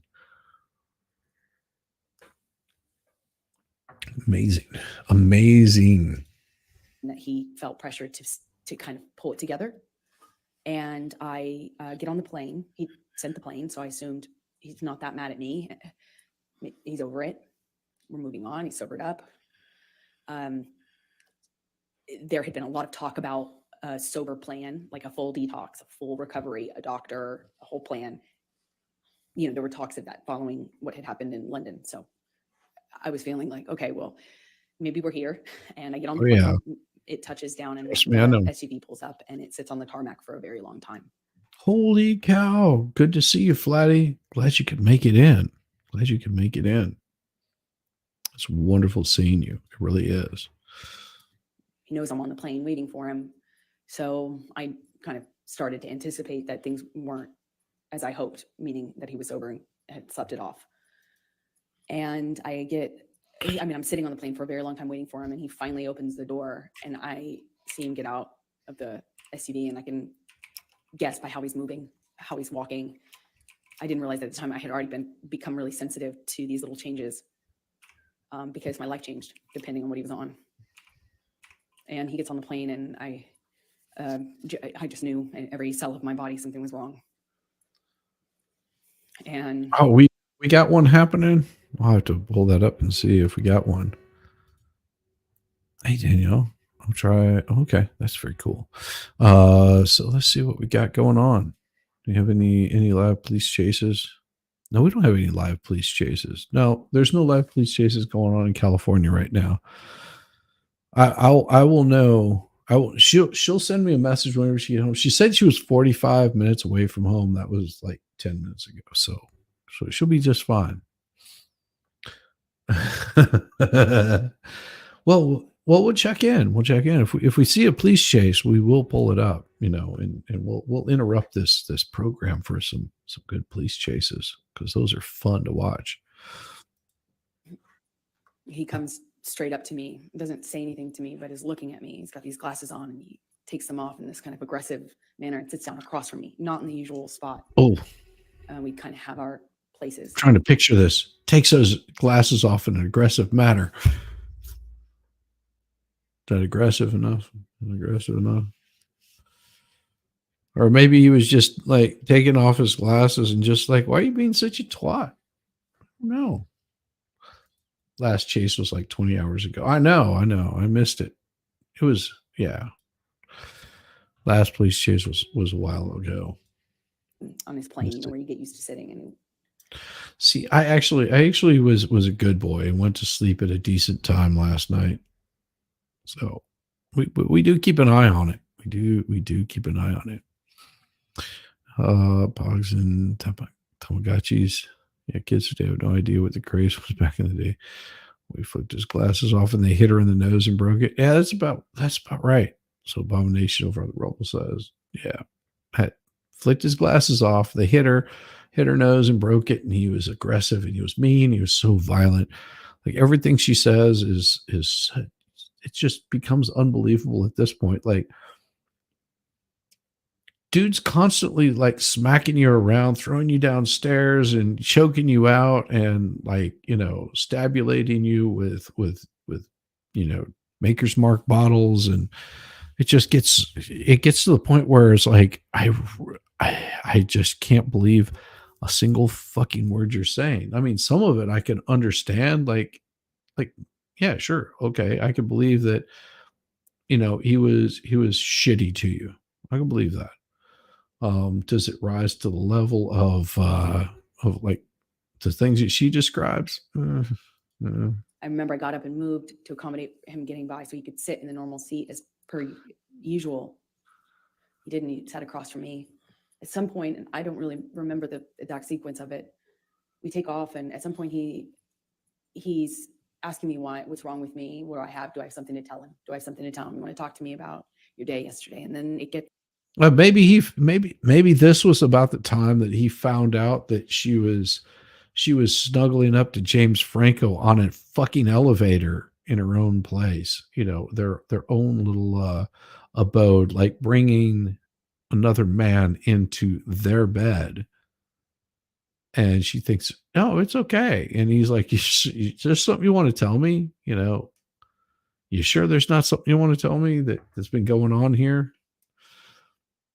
And of course, there's where the guilty conscience comes out. I feel violated when you took off your glasses. Well, that's okay. It's okay. You'll get over it. You'll get over it. I already know that he's drunk. I already know he's using. He reeks of weed and alcohol. I mean, his breath smelled so bad, and I could. Oh, so horrible, so bad. It was disgusting. I could They also slammed anticipate doors. that there was a no-win situation here. There was no me talking myself out of this or talking him down or any, a lot of my arguments and my involvement in them are me trying to diffuse by explaining or Objection, non-responsive. Telling the story. Your Honor, I think No, that's- she's fucking making up shit. So he is asking me questions, and I know to not engage. I was polite. I made sure to answer minimal amount of, the minimal amount that I could. I moved slowly. I was trying to be polite, but not engage because there was no win. And he kept going, kept asking me. Eventually he went from, do you have something to tell me, to, you want to tell me how much you liked it? Tell me, did he slip a tongue? It got worse and worse, just more. It went from asking me about how my kissing scene went or how the sex scene went to asking me what James Franco had done in the scene, to being really explicit about my body. He was talking about. She's my- taking artistic liberties. That is true. She is taking Saying artistic liberties. Thank you, really disgusting Abomination things over the Rumble side. about my That's what body. it feels like. About how I liked it, how I Kayla, responded. unfortunately, I've been heading north to Missouri, but I'm never in your area. I I'll knew he find liked you. it. He called me a go-getter. Sorry, didn't mean to bring He that called up. me a slut in front. And also this is happening with security and his assistants on the plane. And I remember. I'm sure Hal is still here, and he's probably seen this a million times. But I love you. You love me. Can I lick Remember, I felt doing it. Ha ha. Gotcha.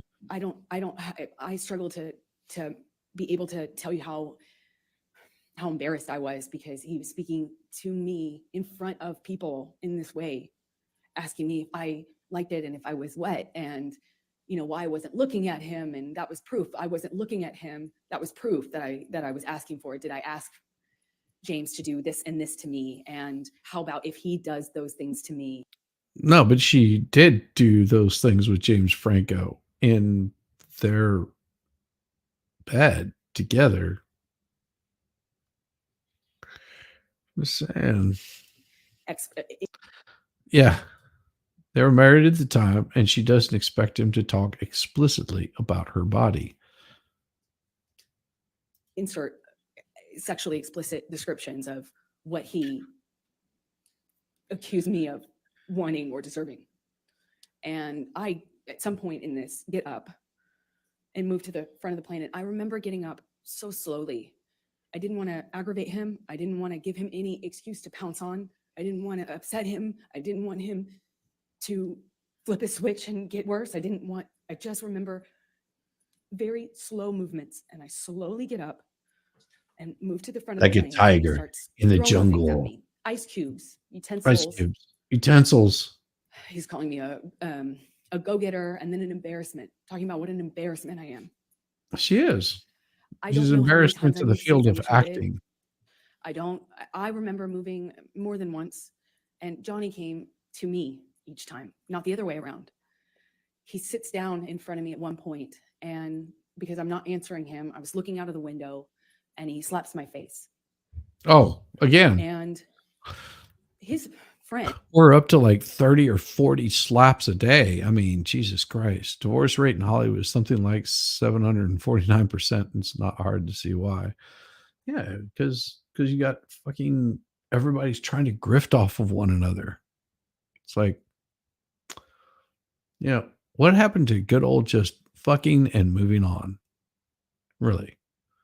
Just like, I'm going to pound you a few times. You're going to move on. We're going to move on. We're going to go our own fucking way. I'm going to help you out. You'll scratch my back. I'll scratch yours. You'll be seen with me. Then like fuck off and go jump in the back of a Honda.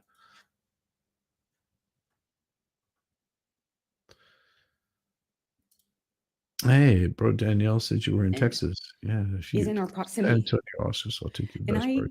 it didn't hurt my face. It just Oh, I will agree there, KLI. That's Texas does have some pretty goddamn good barbecue. Like there's a reason why I do my brisket Texas style. Yeah.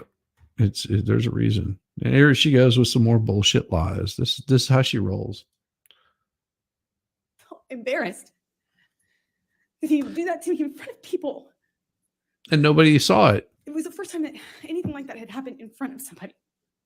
And nobody can witness it. I got up to move yeah, again. KLI. He's just taunting me. Having It's been a while laugh, since I've screaming, had and good then Texas just straight up barbecue. mean calling me names. And it was also But not just, no. Get up No. slowly again, and I just She's resolved to just sit the rest of the time up at the front of the plane. she's slowly making her way home. And Slowly making as I her get way up, home. he kind of kicks the swivel chair into my hip, kind of just hits me. And I look at him, and he asks me, "What are you going to do about it?" I just stared at him. I just stared at him, and Don't wanted want him to see brisket me. I vomit wanted to in the get back through to seat. him. I didn't feel there was it felt like there was a blackness in his eyes. I wanted to look at him. I wanted No, him that's to that's see me. good I didn't absorbent feel like him. material. Brisket's good absorbent. And as I'm walking away, slowly trying not to be, I was being very deliberate about my movements, wasn't saying anything. I wasn't engaging. Sure.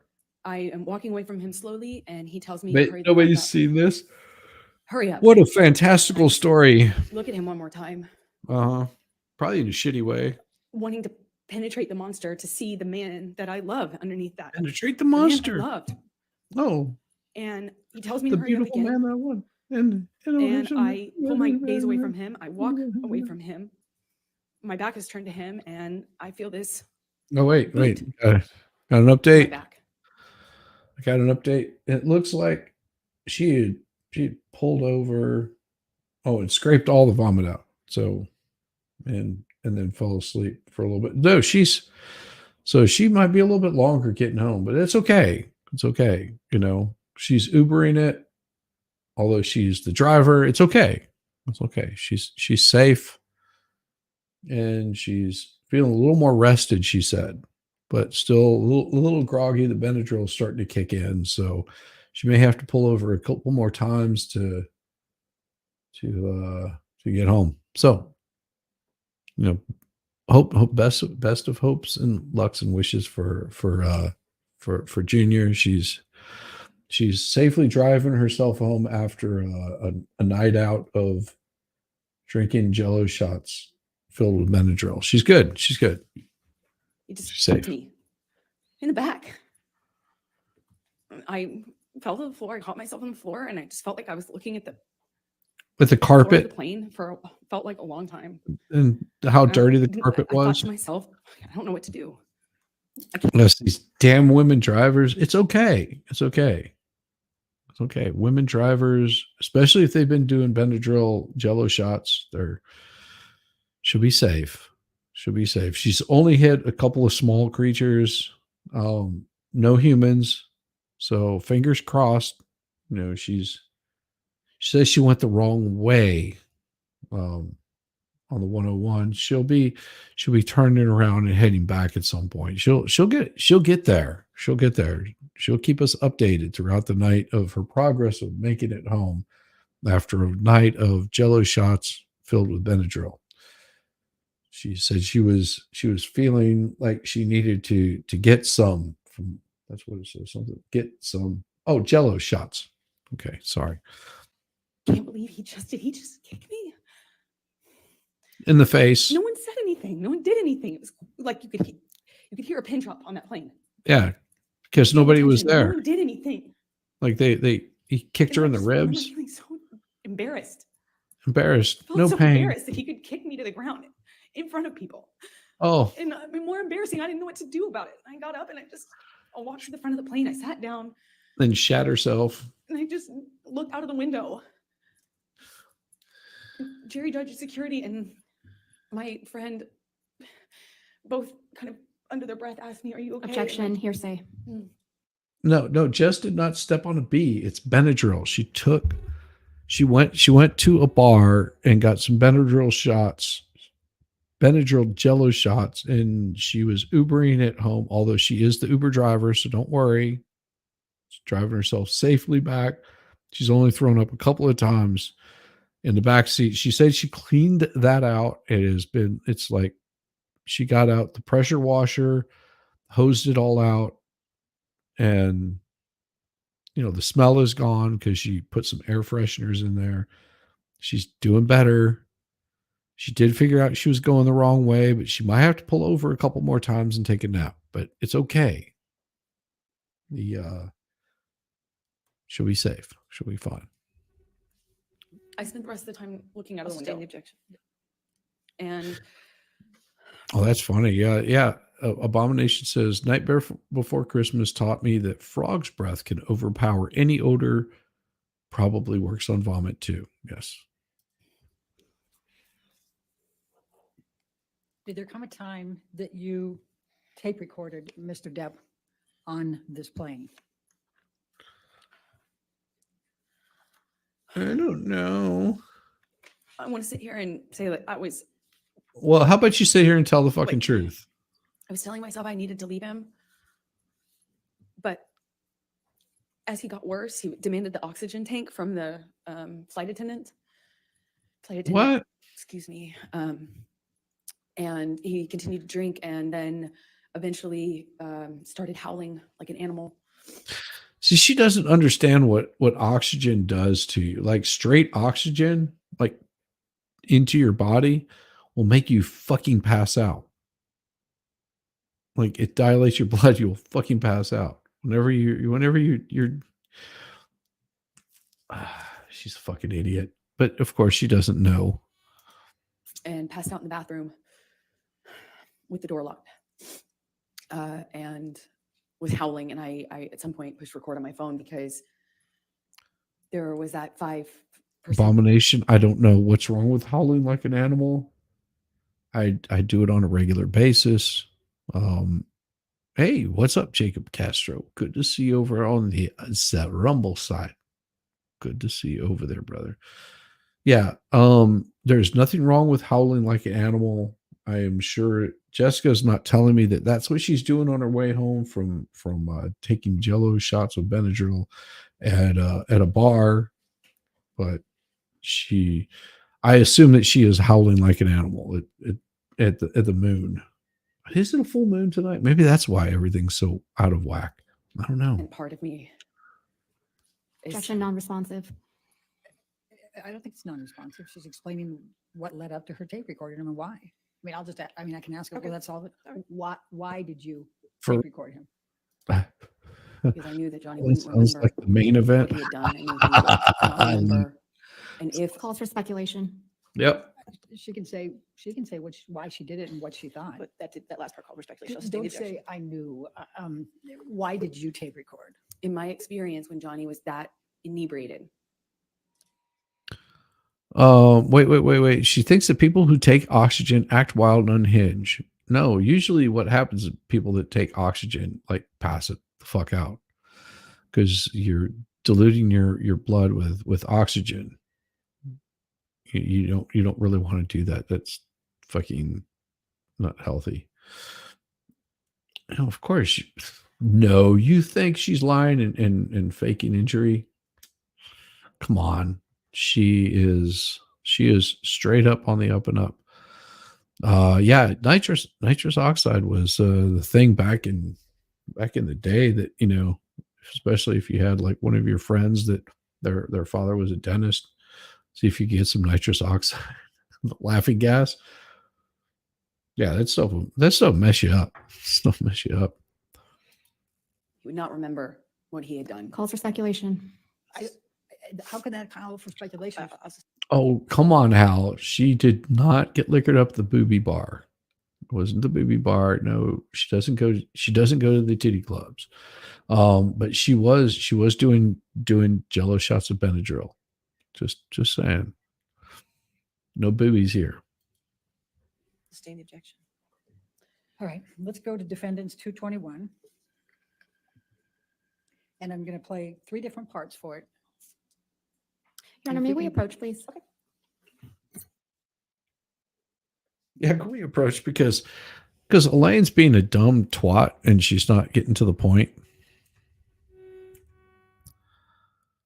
It's like she's getting, you can see her just being chastised by Judge Penny, just like, are you that fucking stupid that you can't? But Judge, I've got to get this information in, and I'm so smart, and this is what the law says. And of course she's getting her ass hammered, and Judge Penny's like, go fuck off because there's something wrong with you.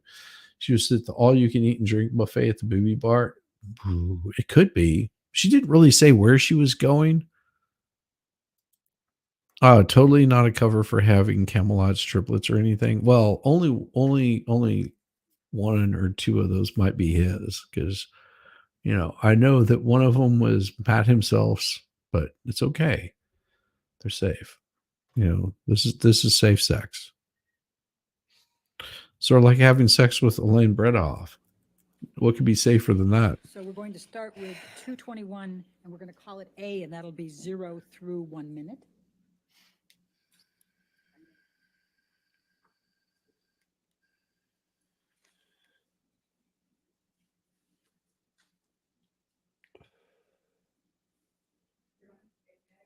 Okay, sure.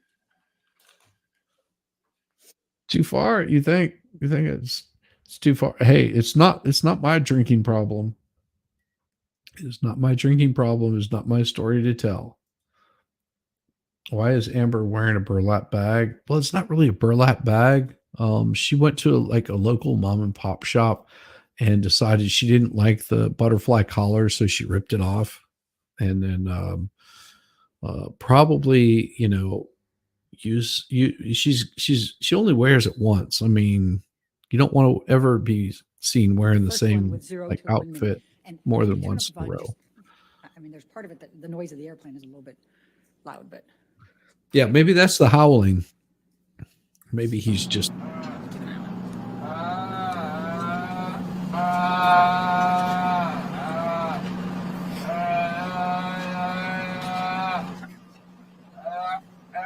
Sounds like me whenever I've been singing.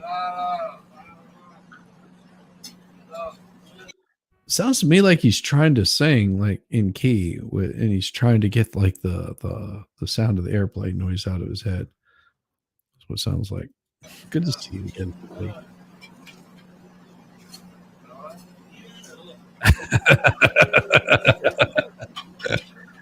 Awesome.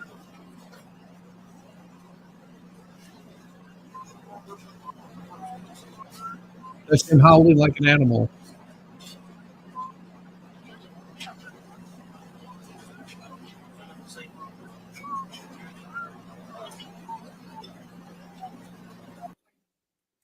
and then the second one is from 250 to 320, 30 seconds.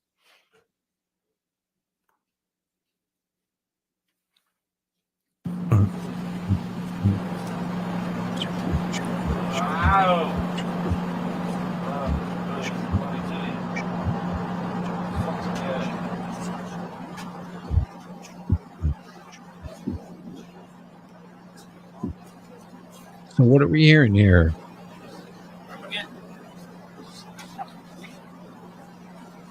Just the way that she's looking at the jury, because she's eyeballing each one of them. Do you think any of them are just sitting there going, why is she so fucking creepy?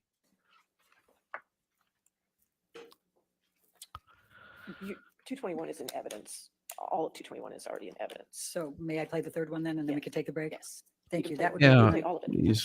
Please take a I'll break, torture the jury. I Elaine. may do that, Your Honor. 9:30 to 10, just 30 seconds more.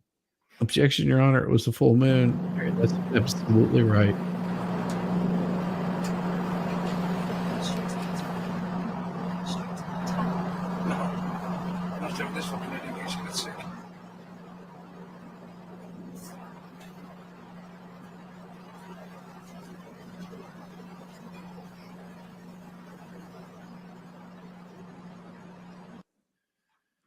you can be changing gears after that, or do you have more questions for this issue? No, I think this would be fine Okay, for a break. all right, ladies and gentlemen, let's go ahead and take our morning break then, just to not do any outside research and don't discuss the case with anybody. So I'll interact with you guys for a little bit while they're taking a break, and she's wearing her horrible outfit. It's god awful. And Teen Wolf was playing on the screen. Yeah, I mean, exactly. No, here. So she tries to make like these planes to be Thank you, like ma'am. these You're still big, testifying. Don't distract the massive. testimony at this point, okay? Yeah, All right, yeah. so let's just come back at, let's make it 11:42. Don't All right. don't. 11:42. We'll get there. So a lot of people have never flown on a private jet. Think that they're like these massive, gigantic, you know. They're picturing like what they're seeing on like CSI or whatever that those things are, true crime bullshit, you know, movies where you know you walk down this plane and you're just sort of like you've got all this room and everybody is like spaced out. These things are so fucking tiny and small. I mean, you get on there and it is a little bit cramped. I mean, you do have more space. You have a little bit more of a lounge seats. Yeah, no, KLI, no, you cannot stand up in them. I'm 6 foot. I can't stand up in them. I mean, you're just because they're small. You get in there and it's more of the convenience because once the plane takes off, you still have to be buckled up and the seats all facing forward and all that crap. Once the plane takes off, you can get up and move around, but because you're probably going to be in the air for a little bit of time. You know, they still have tiny little, you know, porta potties inside the fucking plane. They still are not like this big, massive area where everybody's kicking back and lounging. So you're probably going to bump into people as you're, you know, moving about. You can, you know, depending on the size of the plane, you can fit a few people in there, but it's not like you're going to be fitting like 50 or 60 people in there. That's like super tight fit. These are small little planes. And we're talking about some of the larger jet planes. They're still pretty damn small. And until you've been in one, it's hard to describe, but if you've been one, you understand that the seats you're sort of squeezing down to get through to X. Yeah, probably going to crop dust the whole cabin. Absolutely. The cool thing is depending on who you go through, like the company that was it JetBlue or something like that. Not JetBlue. It was they would do like timeshare kind of thing on the jets to lease them. It just ends up being cheaper because you're basically paying for the maintenance and then you pay for the fuel to go wherever you're going and back and all that kind of stuff. You might have a different pilot on the way there and they have different, yeah, it's interesting. It's pretty cool. So yeah, they're just not big. Just not big at all. So you're gonna be bumping into one another. You're gonna be up on top of each other. You can hear everything that's going on. More than likely, hell, he could have been listening on a set of headphones and you're hearing him like hum along to it. You don't fucking know. And planes, those little planes are not, I mean, they're great for the convenience of them because you've got the convenience of walking out on the tarmac, loading up on the plane. You climb in, and unless you're going overseas, you're not having to worry about passport or crap like that. They just mark down who's getting on the plane, want to know who you are, because if the plane goes down, they want to be able to identify what bodies were on there. Not that the plane's going to go down, or we would ever say that a plane's going to go down, but they need to know. And then they get you your destination. They fly in. You usually walk off the tarmac and you grab your bags and you go. Like they load it off the plane, you know, and you're just on your fucking way. It's like a taxi cab, but really fucking expensive. Goes really fast, really far, and you're just going from point A to point B. That's what air travel should be like. All this crap that they want to throw at you is, you know, oh, TSA requires us to do X, Y, and Z. It's like the pilot gets on the thing and says, "All right, everybody, buckle up. We're going to be taking off here in about five minutes. We're just going through our pre-flights, and we'll see you guys. If you have any questions, feel free to ask. And every so often, like the co-pilot, come back and make sure that everything's going okay. Nobody's like feeling ill. Any questions? Any weird stuff going on? Just general conversation. And if you want to go up and talk to the captain, you're welcome to do that too. They're not, they're not sitting there locking the door like, oh, go away. You're gonna. I mean, it's chill. They usually know that everybody's gonna be pretty fucking cool on a fucking plane. But of course, in this day and age, everybody wants to panic about getting on planes and have all these little outbreaks and stressors and crap like that. It's just stupid. I mean, I've flown commercial. My wife has flown first class. I don't know how many times, but it's only because she gets upgraded. I said, it's because of me that she never gets upgraded whenever we're flying together, because she would probably get upgraded to first class on a lot of flights because she's just awesome. Whereas I'm just they look at me and go, oh, tattoos, scary looking white man. We don't want to upgrade these people to first class. I'd let her sit on my lap in first class. That's probably why they won't let us do first class. They don't want her sitting on my lap. Too much excitement. So, according to this, Jessica somehow made it on the 10. She's turning around again. She's so screwed up. TSA, sure, sexual assault complaints are up 17%, but at least there's no pesky improvised shoe noisemakers. Yeah, it's okay. Yeah, it's amazing how that works, Abomination. Oh, yeah, she's got to roll up her sleeves. Make sure you hide the track marks, honey. It's okay. It's okay. Nobody's looking. We know you look like a poor innocent little nun. Poor innocent little nun.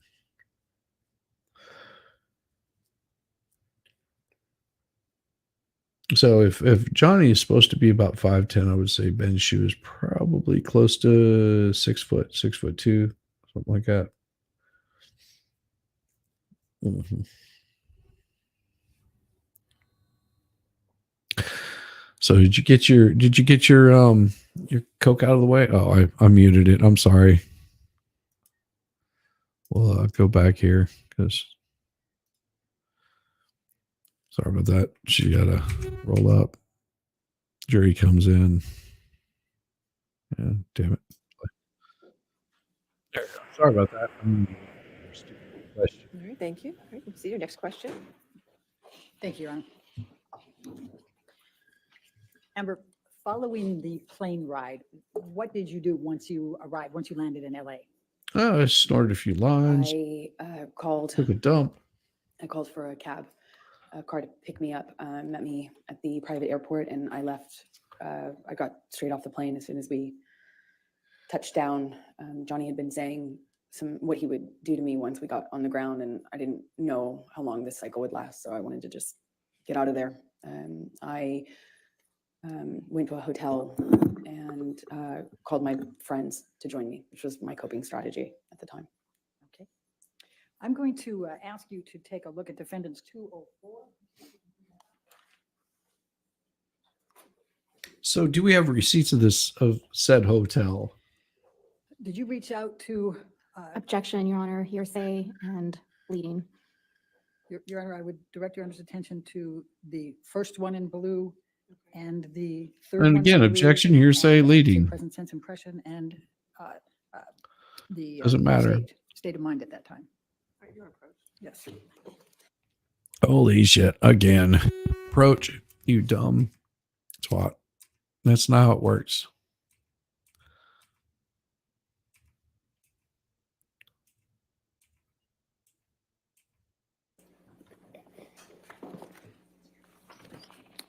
All right, let's go to 205. Defendants 205. Yeah, you lost, didn't you, Elaine? And this is a communication between you and Rocky Pennington, your best friend, is that correct? That's correct. Okay. Objection, hearsay. There you go. Approach. Objection, hearsay. See, Elaine, get your head out of your ass because you're wasting the court's time. That's what Judge Penny's saying. Like Elaine, have you not learned the rules? Stop breaking the rules, asshole. Like Bredehoff, you're going to have to do better than that. This doesn't work. No, your little law book doesn't work. And these are the rules that were set down before we even started. And of course, Camille's just like, Your Honor, I understand what she's trying to do here. And it's a bunch of bullshit. We know it's bullshit. You know, she can't get away with this garbage. She is clearly trying to get things in there that are clearly hearsay, that make no sense whatsoever, that bear no relevance to this. And I don't understand where she's going here, but this narrative that she's trying to tell is all hearsay.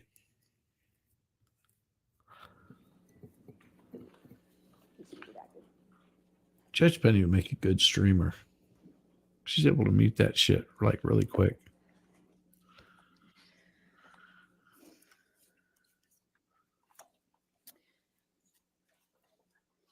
So 205 with redactions is in evidence. Thank you, Your Honor. And he says, Will we publish to the jury? Thank you. yeah, So- let's see the redactions. Rocky on this is Rocky Pennington, your best friend. Is that correct? Yes, it is. Okay. And when did you send I'm this not good. communication to? Okay, what Rocky? does that have to do with anything? Once I had touched down in LA, And you said, I'm not good. What did you mean by that? So that I needed here- help. That I So here's the thing. The reason those redactions are in is because she puts in, I'm not good, blah, blah, blah, blah, blah, blah. Johnny did X, Y, or Z. Johnny did this. Johnny did that. Johnny was horrible. He did all this horrible things and given this big thing. And this she's trying to show as proof of the horrible things that have happened to her instead of, and that's why all of this stuff got blocked out. It's just like, because it bears no relevance. It's hearsay. It's her saying what she said to somebody else. Does not mean that it's true, because as we went over last night, it would be no different than KLI sending me a text telling me, you know, that he went on a date and had this wonderful date, and you know, she tied him up like he likes to be beaten, and did all these horrible things to him that he completely enjoyed. It wouldn't matter. It really wouldn't matter. You know why? Because it doesn't mean that that person did anything. They could be fantasizing about it, as we know KLI likes to do. was scared. Love you, brother. I was scared of what had just happened to me. I was scared of what was going to happen to me. I was scared if I left him. I was scared if I didn't. And I needed help. I just needed support. And I didn't feel safe going home. I still had my place in Orange. He had keys. I was scared. fearing for my life. At this point is whenever you get a Did TRO. you text your mother and your father about this incident? Objection, hearsay. If you want to, This is Did you- the same what, if any, fucking thing communication she's did you trying to have do. with your mother or your father following this incident? Objection, hearsay. Objection, hearsay. Let's go to defendants 222 and Just because I say horrible things about somebody through text does not mean that that's true. And it's the same way with, just because Johnny was talking about shoving her in the back of in the trunk of a Honda Civic, and they would find her rotting corpse at the bottom of the ocean, does not necessarily mean that it's fucking true. It doesn't mean that he did it. It's just, she's a fucking moron. Elaine, get your head out of your ass. I know it's hard because you can't tell the difference between a hole and your ass, but get your head out of both of them. I suspect we're going to be back up. all right, you want to keep on this. approach? That's fine. Thank you. Well, of course, because Camille's correct, and this is all hearsay. These are texts that she's sending to try to prove what she says is true. And it's not. And of course, she's reading that right now. It's like, why can't I talk about this? And she's making sure that she's reading it. Like, oh my God, it's so horrible. The things that he did to me. I mean, if you're printing a lie, Jesus Christ. You lying skank hoe. Lie, lie, lie, lie, lie. And lie, lie a little more, just a little more, just lie a little more.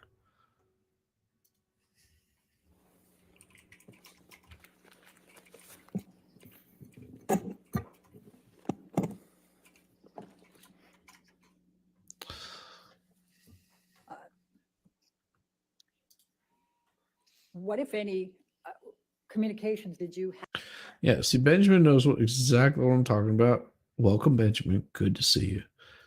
Good to see you. Yeah, it is absolutely right. You can't do this shit. And Elaine knows that she can't do the well, actually Elaine probably doesn't know half the stuff that she's supposed to as an attorney, but nobody wants to hold it against her. Have with Kate James following the Boston plane incident? Objection, hearsay. There he goes again. If we go to 224. Okay. Fucking objection, goddamn hearsay. Objection, hearsay. All right, you want to come forward? We can do it. Yeah, they're just going to constantly do this. Like, Elaine, how about you do this? You try to bring all this shit in front of me in the court, and I guarantee you, we're going to strike all this fucking down, and you're wasting our goddamn time. Elaine, stop. Just fucking stop. We've explained this multiple times. This isn't going to work. Elaine, you're a fucking moron. Get your head out of your ass. You know, it's difficult. And of course, she's bringing up the same objection again. I'm telling you, Elaine, it doesn't work. It's the bullshit you're trying to pull is not going to work. You can't allow this in. Jesus Christ, Elaine. There's nobody loves me like nobody. Oh, okay. Well, looks like Jessica is closer to home. She's managed to clear out most of the homeless that were living off of I-10, but she found out she wasn't on I-10. She was just on a side road. Okay, so we're good. We're good. She's safe. She said there's not much blood that she can't wash off. She's What, if good to anything, go. did you do the evening of the 24th of May? I reached out to friends and family. Me lying? Abomination. Shame on you. She's so close. Oh, okay. I think it caused crime. Well, I hope not. I hope not. Crime Spies is awesome. Crime Spies is awesome, awesome lady. And I hope it wasn't because of you. It probably wasn't. There might have been other reasons why she shut it down. That does happen. What endless stream of well, no, just off of I-10. I wasn't lying. I was just maybe stretching the truth. She was on the side street. They weren't on I-10. Sorry. She's the one sending me the text. I can only relay the information that she's given me, and it's really hard to distinguish because she's using voice to text, and I assume that her voice is really slurred from all of the Benadryl Jello shots that she's been doing. I just said they build ladders over walls. Well, of course they do. Why wouldn't you? Ask for support. Yeah, even one street has over 9 million homeless. Well, then they wouldn't be homeless. They would just be in a commune. Objection, hearsay. Sustained. Here we go. Yeah, and surrounded myself with them. With that, What, if anything, did you do for Lily Rose's birthday? I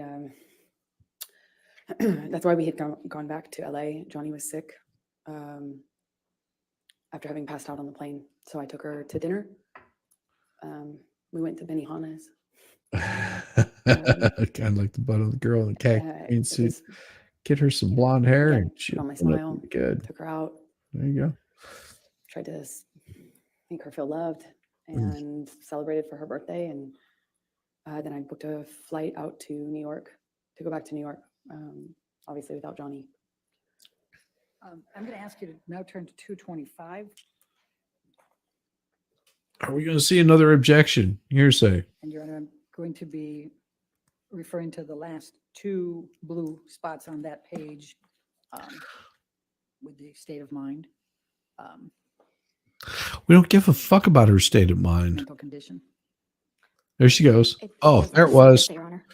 There it was. Oh, did you see that? That was her little bump right there. Tell me. Here it is. Everybody, you've been waiting for this one. You've been waiting for this. Her doing her little bump on the big screen. What we'll do is we'll slow it down just so you can see it. How's that? We'll slow it down to 0.75. You decide for yourself. Was she doing drugs? You think? Here we go. Slowing it down. She looks down. Mental condition. It doesn't. What do you think? Was that a little bump there that she did? Maybe if I slow it down just a little bit more. Just a little bit more. We'll slow it down to 0.25. Mental condition.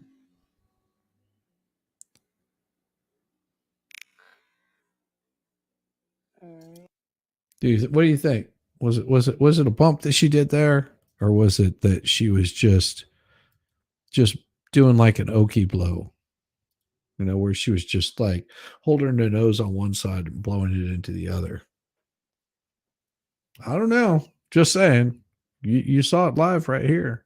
Well, live in Memorex. What's the difference? It doesn't. It's still hearsay, Your Honor. Yep. Yeah. May we approach? Like she's looking around like, did you guys notice that? Like I'm totally getting fucking high right here, sitting in front of you. I don't know. I can't confirm. I mean, just saying. What do you think? Was she getting high? Feeling no pain? I mean, there's always that possibility. She could have been. So how we doing? The road is her home, just like the credits of The Incredible. The road is their home, just like the credits of The Incredible Hulk show. That's funny over Rumble. It makes more sense on Blow to me. I don't know. I am no drug aficionado, but I mean, look to me like she was inhaling, not exhaling. To turn now to 228. But you know, just saying. I don't know. Your Honor, we're going to object on hearsay. There we go again. Help me head up there. I understand in Your Honor's ruling, but I think No, you don't. Clearly, you don't because you keep doing it.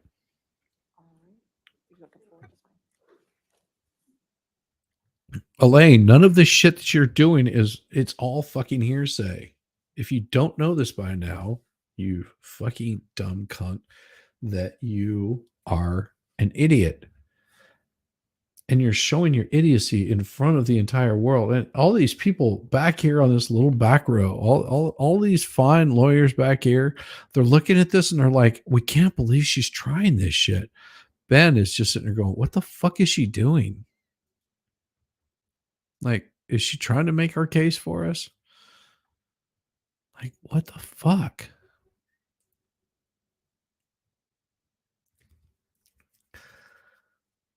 Crazy fucking people. They just do not know. And most of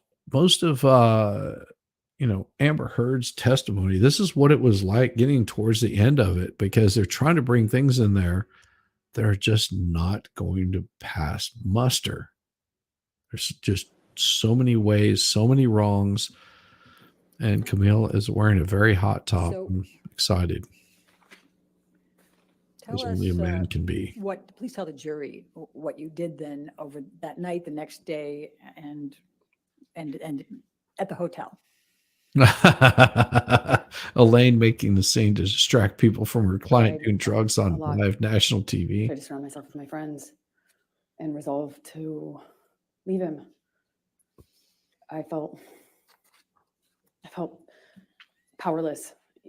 Nothing I did made a difference. On the plane, I was so careful. Objection, non-responsive. Yep, answer the goddamn Tell us question. what you did, and you can tell how you feel, but don't go backwards, okay?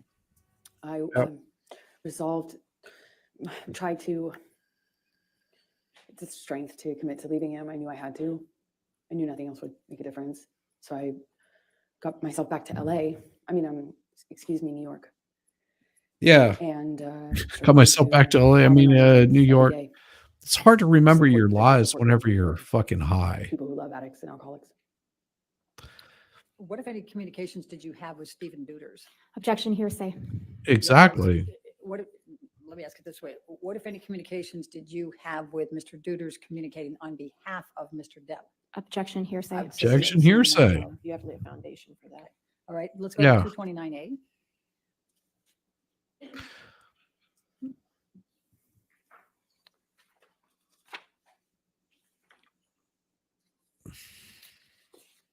And could you? So as he's you wanna writing say what things content down, is, can you tell us so who here's the this thing. text messages with? And you'll notice this right here. It looks really odd what they're doing here. What she's doing right here, why she's got this notebook up, because somebody's sitting behind her or somebody's sitting nearby and they're taking pictures. Okay. And if they're taking pictures of whatever he is writing on down here, she's sort of blocking that because he's probably writing something down that's very important. Yes, that team is glorious to watch. They do a marvelous job on it. But she's basically providing that block of whatever it is that he's writing. Objection, her acting is just so fucking bad. Yes, it is. Johnny's assistant. What's his name? His name is Stephen Duders. Okay. And what, if any, communication were you having with him following the Boston plane incident? Objection, hearsay. May we approach? All right. Oh yeah, she was like sitting there with her finger on the microphone, going, "She's gonna fucking say it." Objection, hearsay. She has a laid foundation. Come on. There's a reason why we're not going to let this shit in, because this is a communication that she can be. It's no different than her sending a text to somebody talking about all the horrible things that they're doing and taking it out of context of like, that's not true, Amber. Like basically telling a lie over text is what she's doing. Or telling lies constantly. But they can't have her outright telling a lie. They have to bring it up in this context of her having a conversation with somebody else. Like, what did you say to X, Y, or Z? This is what you said. Elaine, if you were a fucking half a lawyer, this is the way that you would handle it. Elaine must have had nightmares about people saying hearsay. Elaine, well, that's the problem. She probably never had nightmares except for about somebody saying it, because she doesn't understand what hearsay is. It's a fucking shame that audio doesn't come in. You know, that is a shame. But hey, that's how it goes. You win some, you lose some, you get some, you don't get some.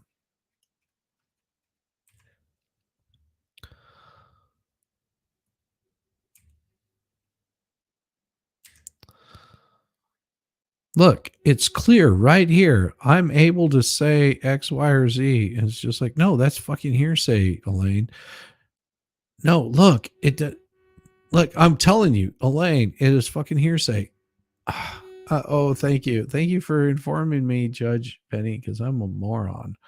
I didn't know. And of course, Camille's like, Elaine, really?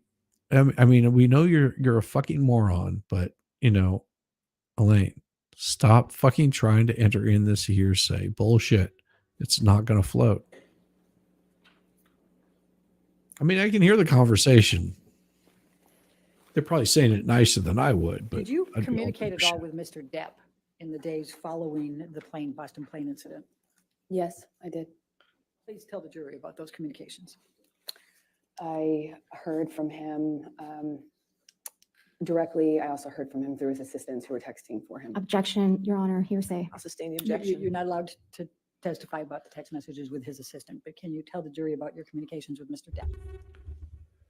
Yeah, Okay. It's kind of Okay. confusing because because texting through them. Objection, Your Honor. I'll sustain the objection. I'll strike that from the record. Objection. You'll disregard that testimony. Please answer the question. there you go. Just Fucking confine answer it the to goddamn communications question. you had with Oh, Mr. Depp, please. he's texting through them. That he was sorry and told me that he was in a blackout. He didn't remember everything, but what he did remember, he was ashamed of. He begged me to forgive him. Said he understood and forgave me if I never wanted to speak to him again. This is why they texted couldn't me at bring one it point, in. and then I didn't respond right away, and he texted me again that he understood that I had made my decision to move on and good luck, and I was better for So it. you getting that nasal drain yet, And then Amber? continued to contact me. I spoke to him when I was in New York on the phone, and he said that he was he had a chip, or that he was going to meetings. That he, I think at the time mentioned Hey, just Dawn, soulless another celebrity that was kind girl. of Good to see advising you. him It's been a while. on sobriety, or not Doing advising well. him, but encouraging him. And he was saying, "Well, look, me and this person, we even went to a meeting. I've got 3 days sober, 4 days sober. Hopefully, you and the man are and that doing was the last well time. tonight and He wants will never staying come back. staying Wants will never warm. come back." I And really because hope it felt like such a the different. best for both of you. It felt so much worse than it had ever been before, and because I had, I went to New York and I was trying to get my strength. To leave him. Strength. I actually thought that it kind of would be the turning point. I thought I had effectively. Objection, Your Honor, non-responsive. Yeah. Well, she's very non-responsive because she's fucking high as a goddamn kite. I thought things would change. Did you draft any kind of, I know you were just here a couple of days ago, but I still wish the best for you, sweetheart. Always. If I had married Amber, I would have gone blind drunk. The only way to block her out. Yes. Hey, soulless ginger beard here. Yes, she is a soulless ginger, but that's okay. email She to will Mr. Depp take yours to away. express your But if emotions you have and no how soul, you felt she about will all not this? Objection, give hearsay. an inch. I- Objection. So Yes. let's go, I'll lay the Okay. foundation, Your Honor. Let's go to defendants 239. 239. Which is probably not going to be admissible. Jesus, Elaine. Objection, hearsay, Your Honor. And Yeah. actually, both present sense impression and definitely state of mind. It's Your Honor. fucking hearsay. I'll sustain the objection. All right. See? So did you ultimately communicate to Mr. Depp what you first drafted up in an email without saying anything about what's in the email? That calls for hearsay, Your Honor. Yes, it I'm does. just asking if she did. No, what she said. Correct. Okay. Overruled. Yeah, that could Did you happen. communicate to Mr. Depp what you had drafted in the email? And you don't get to say what you said. Yes. And what, if any, response did Mr. Depp have to your sending that email to him? That's right. Abomination over on the Rumble says is, damn, there's more objections during Amber's questioning than the Epstein court stuff. Right. He Oh, yeah. How is Libby and the puppy? came to New York to fight for the relationship, for me, to prove that he was sober and he was committed to changing.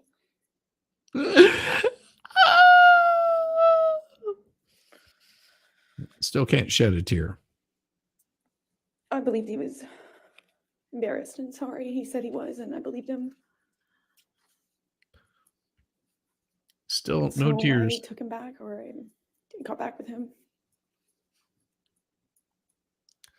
on the condition that he would uphold his promise to do the treatment, to do the full Pretty good, detox, Caroline. clean up, and never go back.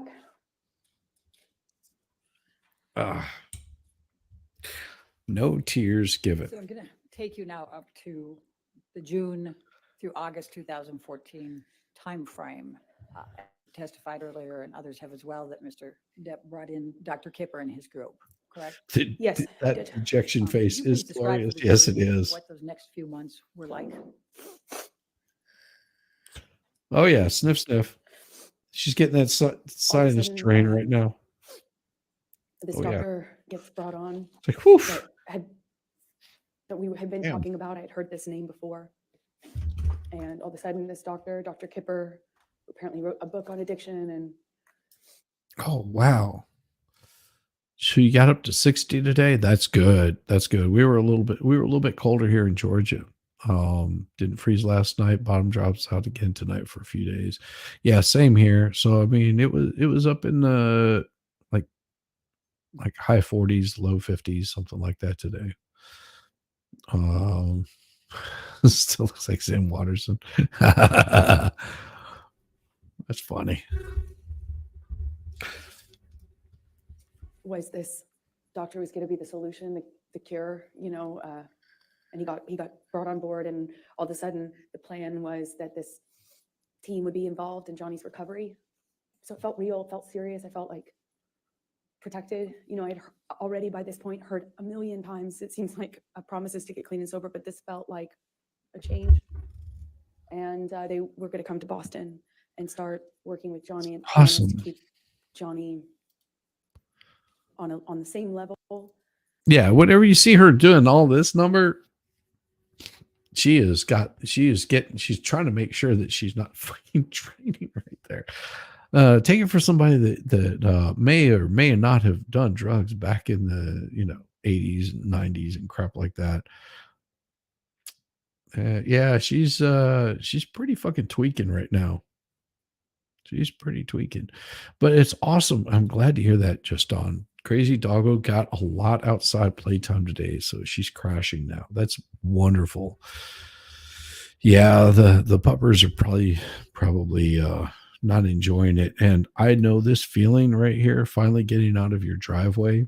There was a snowstorm that we had here in Georgia not too long ago, and it normally snowstorms are not a big deal. Like most places could get 1 or 2 inches and you're good, but in Georgia you get 1 or 2 inches and all hell breaks loose because they're not equipped for it. One, everything's on a fucking hill, and we're not talking about small hills, we're talking about big hills. And so as it thaws and freezes, which happens pretty damn quick, everything turns to crap pretty quick. So that's why we had the snow apocalypse of whatever fucking year that was.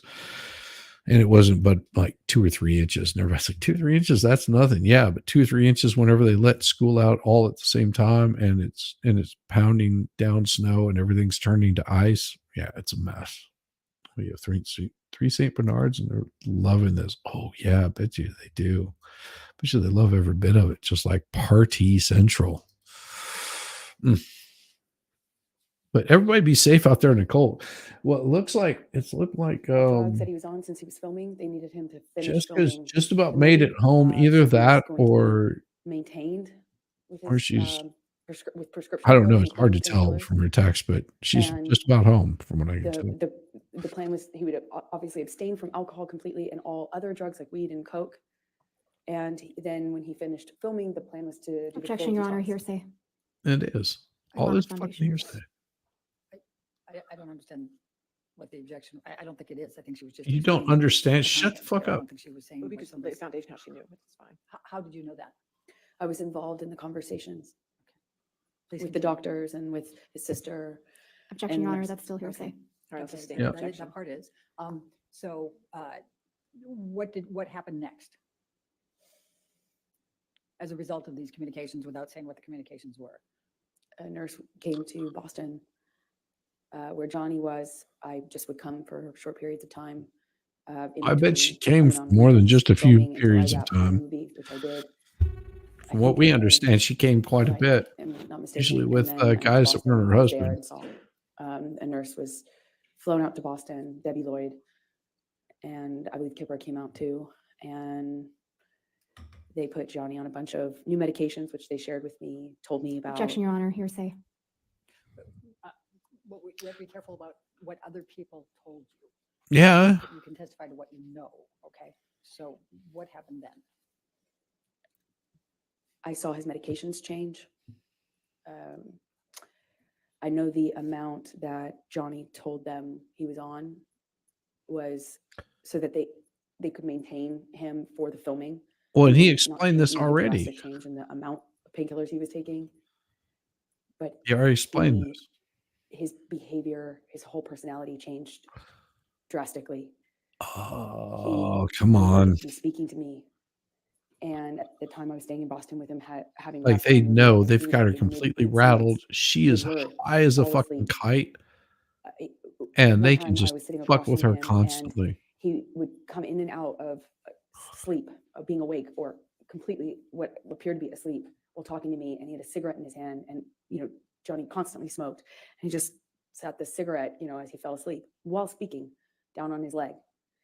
They're hand rolled cigarettes; they don't stay lit very long, thankfully. But it was things like that, and I didn't understand it, even though I had experience with She drug use, doesn't. She doesn't need in hot my chocolate. family. I hadn't seen anything like this, and it was I am telling you, once you've had that many Jello shots, you're like a bowl of Jello, pretty much. You just sort of flow with it. It's okay. She's in an Uber. Just because she's driving the Uber, she'll be fine. She will eventually get home. She says she's home right now, but unable to make like coherent sentences. Something about, I don't know, chandeliers and frog monkeys. I don't know. It's really hard to discern, but she's fine. She's fine. She's home now, and she's well, and she's resting.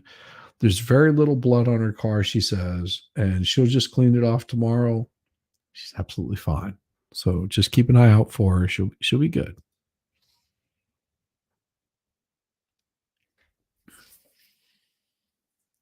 so dramatic, the change, that I was trying to figure out with the nurses and doctors what happened, what changed, how we could explain the change and what medications were causing it. I knew there were new medications involved. So, I was constantly worried and in communication. And Johnny's behavior got worse and worse, more of this passing out, nodding off, waking up in the middle of the night, screaming, waking up in the middle of the night, sometimes crying. And the emotions would change from one to the next, like by the second. I remember we were on a long weekend when he was filming in Boston, and we went to this like a resort retreat hotel, and he was just bawling. It broke my heart. There was just a lot of changes, and I really didn't know. I felt so bad for him, and I thought maybe it was just what Kipper had introduced into the regime, the medications. But what I found out in that time is that he was taking about double the amount. Objection, Your Honor, hearsay. Was No, this your I observation? saw it. Okay, Overruled. Thank you. Please continue. I saw it. Taking about She double really the wants to amount get this that out. He Of told them course. was his normal when he started the process with the doctors. So after a few, it's I think months of going, what is wrong? And turning him over when he vomited at night or checking his pulse. There were, all of a sudden, when I realized the amount was about double, I realized then he had been lying to them and me about the amount Trying so to that he describe could get extra high PTSD from before he living would with her. off. Yeah, it's about right, But isn't it? that I can't. It was such an I agonizing mean, few so weeks, months It was so agonizing. I don't know how long it lasted, but I was so concerned for this Yeah, I doubt it. person, and he had just been You don't seem a bit concerned. doubling up his meds because he didn't. So, Michelle, can you pull up 1092, Defendants Exhibit 1092?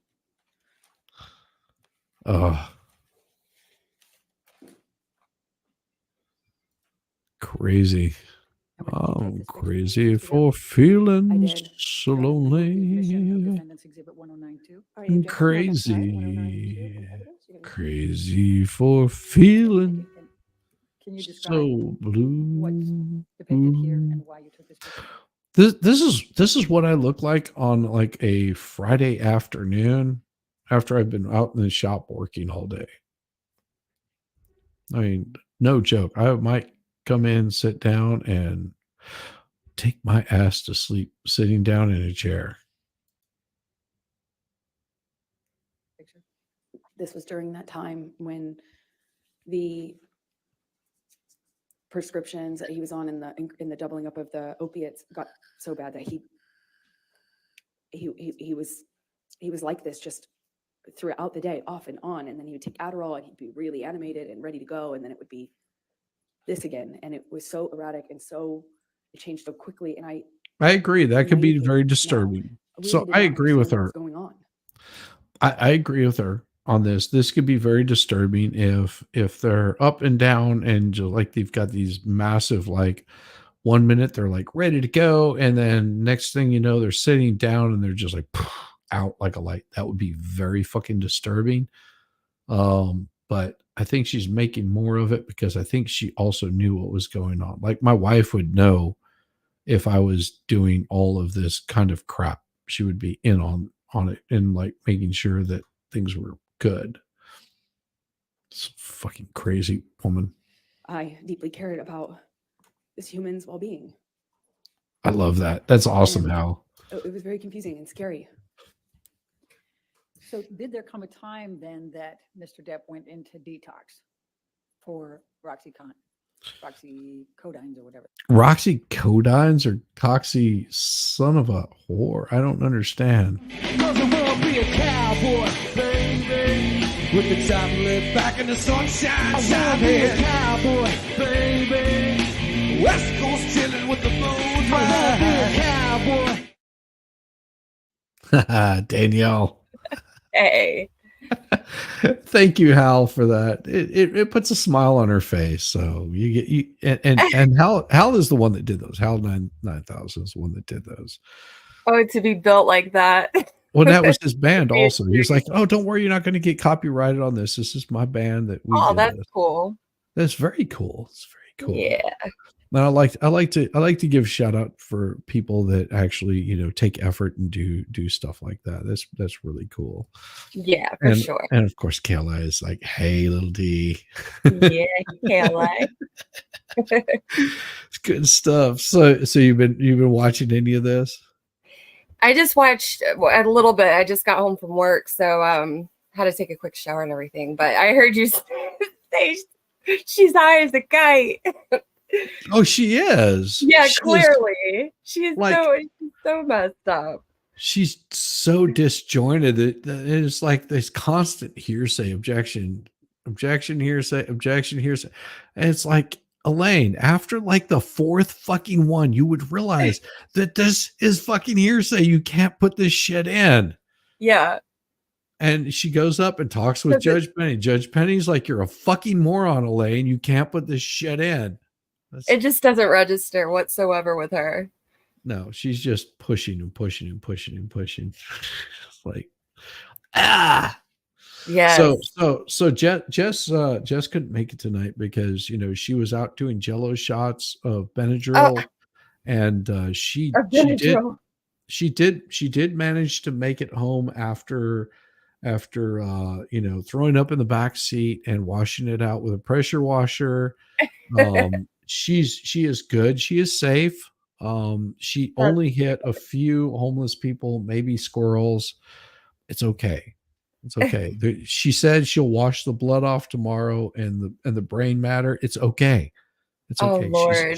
She's home safe, and she says that she is not craving her chickens.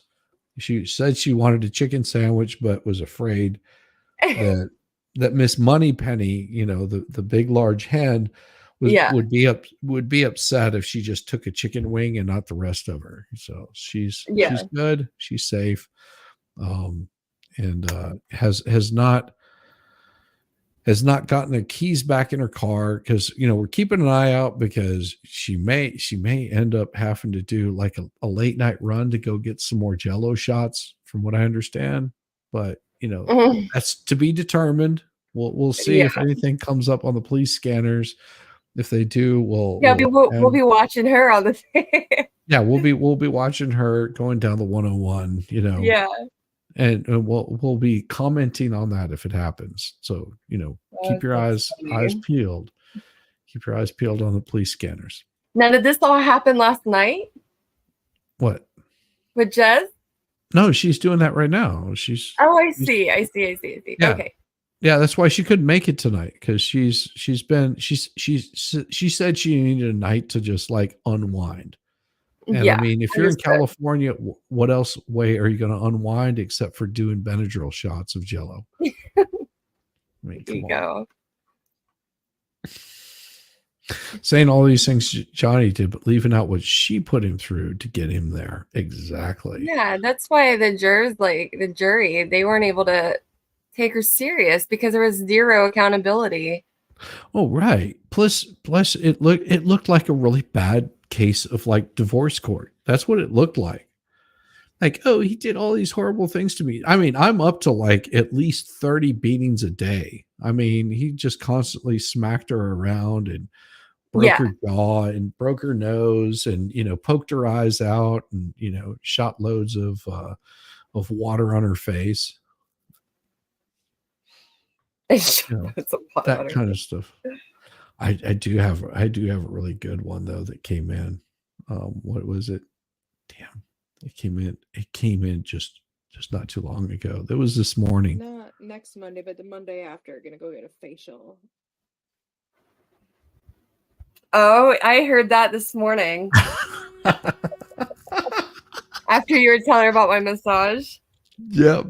Yeah. Yep. You love that. Yeah, I was listening. It was so awesome. That made my day. I was like, She was like, "Oh no, did I just say that online?" yes, you did. And yes, we clipped it. Actually, I will say that she clipped it for me, because she knew that it was funny. And I'm gonna add that into her intro. It's gonna be pretty cool. It's gonna be awesome. But we'll go back to more of this, and hopefully we get like through a good portion of this one tonight, because everybody can see how much she's lying and how horrible of a fucking person she is, but she doesn't see it because she's too fucking high. Yeah, and narcissistic as hell. Yeah. Oh God. And everybody sees it. Oof. Yes. When he finished filming, the plan was to do the detox, and that's what we did. And when was that?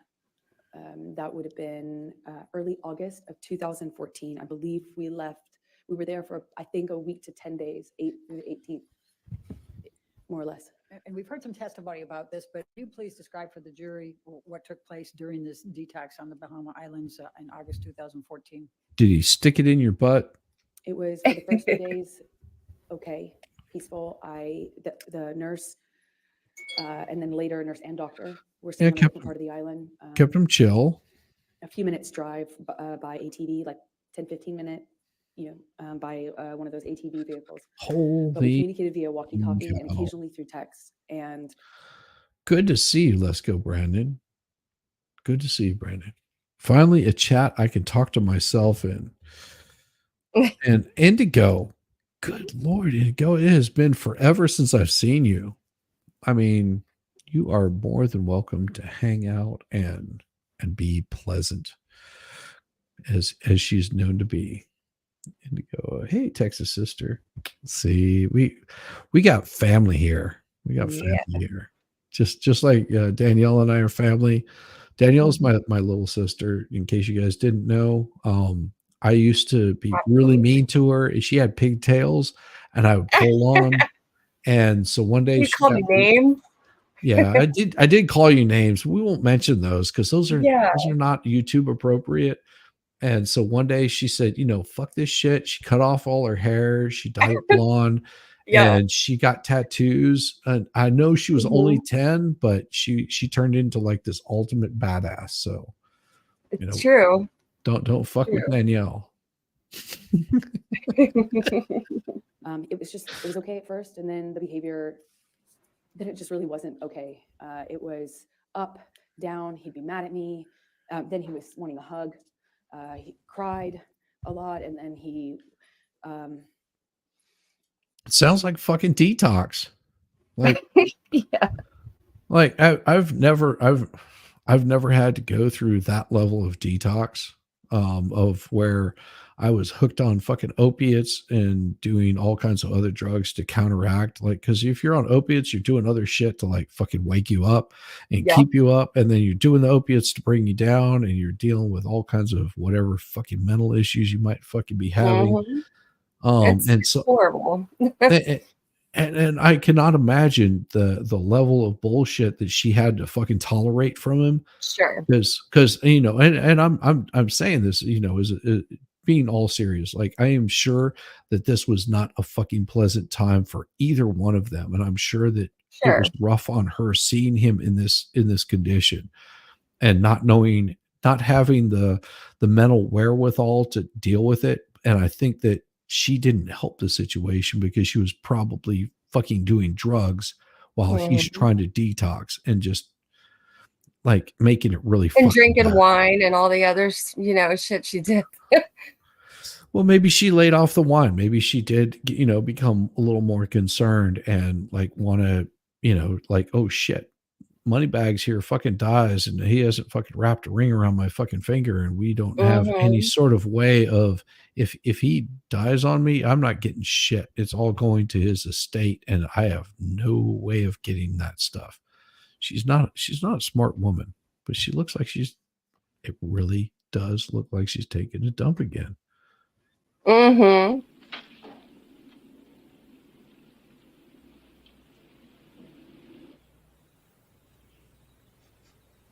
It's no big deal. Oh. That's no big deal. It's a baby Ruth. Wanted to have sex a lot, like, which is just not like Johnny at all. What? During detox? He's wanting to have sex all the time? That is unheard of. Like, really? that is, yeah.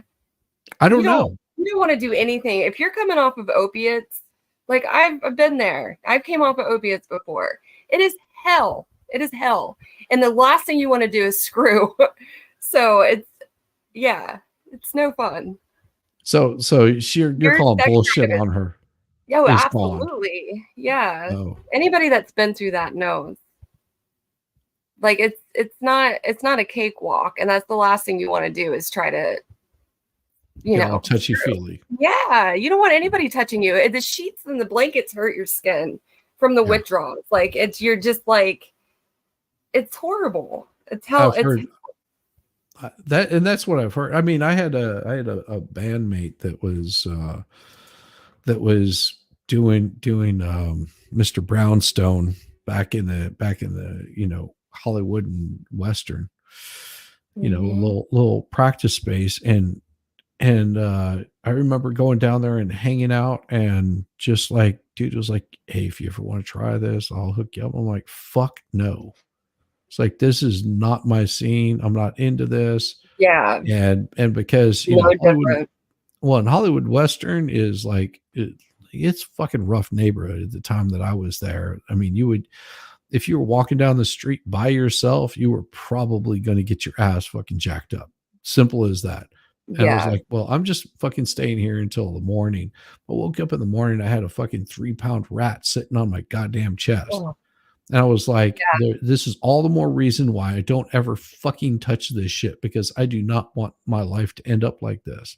Exactly. That's a good example right there. Mm-hmm. I mean, it's, and dude, to him, it was nothing. For him, it was like he had this little bag of fucking goodies that he just carried around with him. I'm like, And then of course I had other people sit there and go, hey, you know what? Why aren't you playing with this guy anymore? And I was like, I love the guy to death, and I think he does great fucking music, but I just don't want to. This is not my fucking scene. Mm-hmm. It's like you take away the fucking drugs and you get rid of that shit and you fucking, you know, put this guy up on fucking stage and he's gonna fucking blow it out.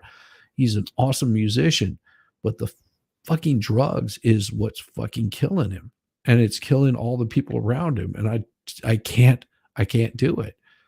It's a I mean, bad scene. Yeah. well, I mean, I'm not saying that I was all pure and everything like that. I did Sure. drugs, But and that's a whole different lifestyle. I mean, and it comes with like the worst kind of people. Like if you're out there doing like what you got to do to try to get the drugs, like you end up dealing with some sketchy people.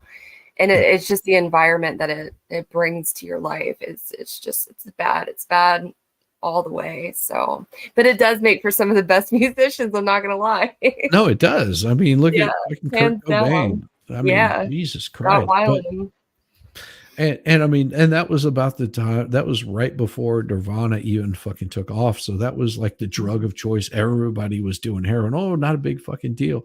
Dude, I watched I watched a fucking band that went in, and Wes Arkeen was the one that wrote a lot of the songs for Guns N' Roses, and he formed up this nice, neat little band. I knew the bass player for that band. We're talking about a guy that was probably 6'4". He looked like goddamn ape. This dude had fucking hair all over the goddamn place. And they went in.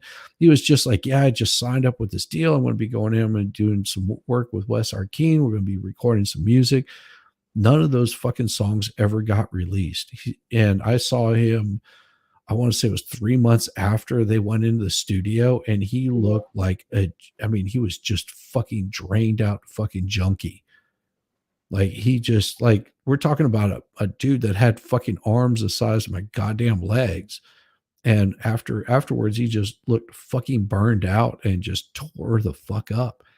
And he said that all they did was just sit around and do fucking heroin all the goddamn time and try to record music. I was like,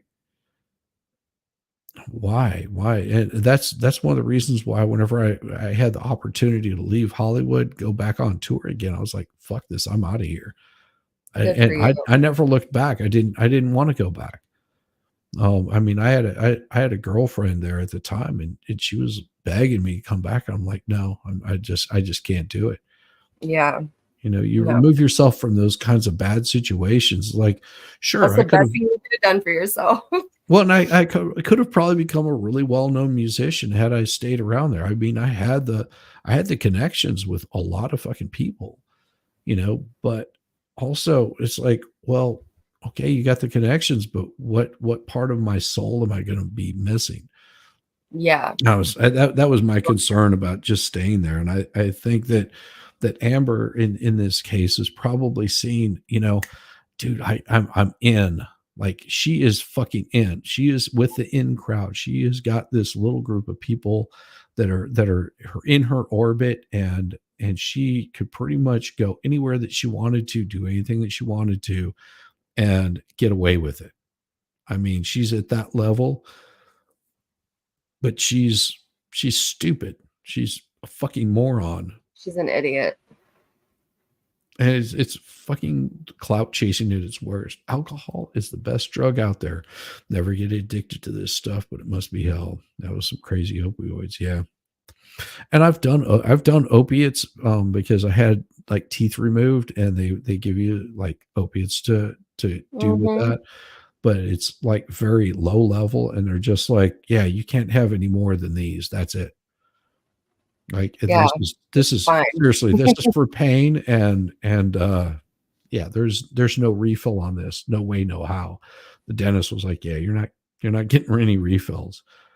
Like, this stuff is highly addictive, and they're like giving you all the warnings for it. And it's just like, the first day I was like taking it, and I was like, oh, this just like knocked me the fuck out. And then like the second day, I was like, the pain isn't that bad. And so I still had pills left over, and I was like, I can tolerate this pain. And somebody else was like, dude, I'll pay you good money for that. That's whenever the shit got dumped down the fucking drain. I mean, it was really good. It was fucking really chilling. Dude, here's here's the thing. There's a musician here in Atlanta that I've played with before. Well, used to play. I played with a few times. That was that died in a fucking hotel room. At a ripe old age of 20 something. And you can look it up. Sean Costello. Sean Costello played on what's her name, Susan Tedeschi's debut album. It was actually his band to start out with, but he played with Susan Tedeschi and recorded, got a Grammy or Emmy or whatever it is that musicians get. I forget. I think it's a Grammy. Got off of her debut album and had already released several albums, was doing his own thing, and was in a hotel room and did fucking heroin of some sort, some upper and some downer, and fucking stopped his goddamn heart in his 20s. And no more music from that band ever again. And we're talking about someone that at 16 was, 16, 17 was touring with Buddy Guy. I mean, this guy was a phenomenal fucking guitar player, but Oh wow, got hooked on the shit. It happens. No disrespect to him, but fuck that shit. It's like, if that's what it takes to become famous, fuck that. Not into it. no, not worth it. Danielle wasn't impressed with him though. Yeah. What was it? I don't know. Tedeschi Trucks. This was, he was actually dating Tedeschi before she ever started meeting Derek Trucks. Oh. Yeah.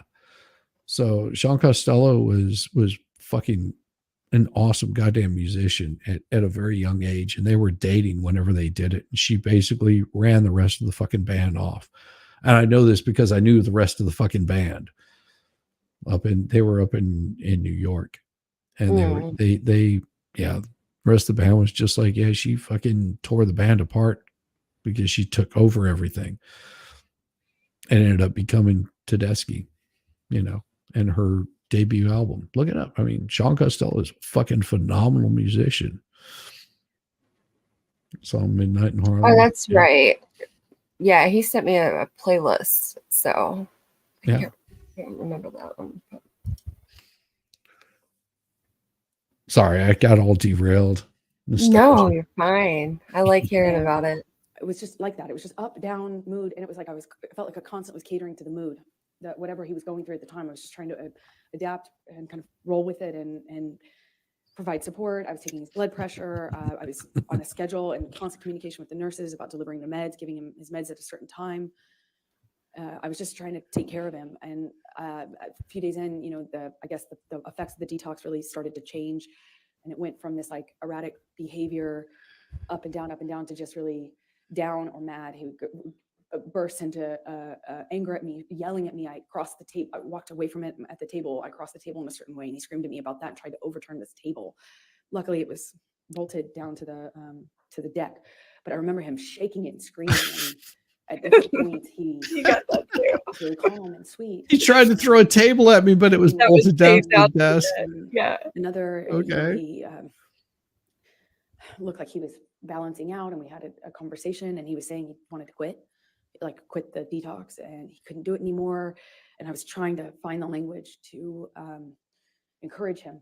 I was trying to remind him how much he wanted that, how much. No, that's not what she was saying. I guarantee you, she was telling him how to fucking do it. Be doing this without me. I was telling him these things, and I was at one point in our conversations, I told him about how objection, Your Honor. Farrell's voice. I do have Farrell's voice. It's amazing how I have Farrell's voice. You want to hear Farrell's voice? Not next Monday, but the Monday after. Gonna go get a facial. He's gonna kill you. Did you know you have that? Yeah, that was Farrell. Danielle, what's up, hon? Look at that. T-Rex? Yeah. T-Rex saying, hey, girl. T-Rex is my bud. I said something to T-Rex him. is good people. And yeah, he got so angry at me, he slapped me across the face. But he did it like Oh, 3 well, times. let's see. We're up to like Which 50 to me was the times weirdest now thing. 50 It's fine. times at least. No woman in less had than a ever year. embarrassed I him mean, like just that. No woman had ever made him feel like that. I heard that for the rest of the trip too, just on repeat. And I he's just bad. I they're like, feel I don't bad. know what the Like, fuck she's yeah. talking about. But didn't want to Like, be him. just let her embarrassed. It's not keep what I wanted talking to and do. spinning her web. It just was over my head. I don't know how to detox someone. I don't know how to help them through that. And I shouldn't have been there. Well, why were you there? Because he asked me to. And I didn't know that that was a commonly done idea. I don't know why anyone, why the doctors and nurses didn't tell me not to. I had no idea what that was going to look like or be like. And it was hell. We're on an island. Hey, girl. What's up, hon? Exactly that tone of voice too, Shizzy. It's like we're on the same wavelength. Go figure. Trying to take care of him, and he was hallucinating and Objection, Your Honor, non-responsive. Yep. Boom. screaming I at me. love.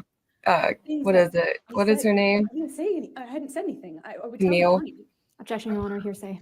Holy shit, Baldo Gagger. Good to see you, brother. He killed me and I died 12 different times. Believe me.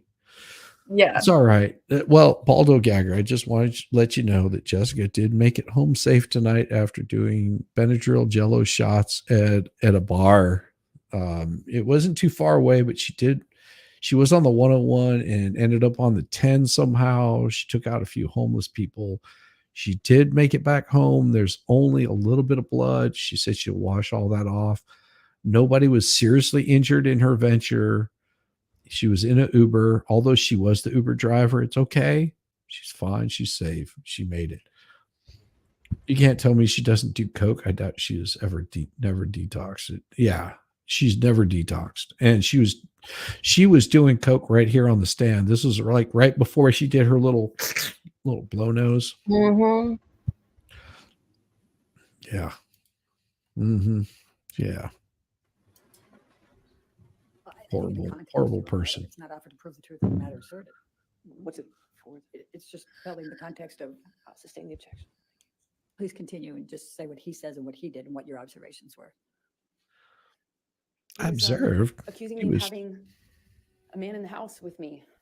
We were in a single. 'Cause she little was. cabinet. It's basically one room with a closet and a bathroom. I mean, there's nowhere to hide, really. I mean, there's a closet and a bathroom. And he, at one point, told me that I was hiding somebody in the house. Be right back. Another point, he was communicating with someone not in the room. It would yell at me and then yell at someone else who wasn't there. And I tried to ask for what I should do. I didn't know what to do. It was terrifying and strange. The whole week was. So after you left Bahamas and finished with the detox there, where did you go from there? We, meaning Debbie Lloyd, Dr. Kipper, and I and Johnny, we flew back to LA.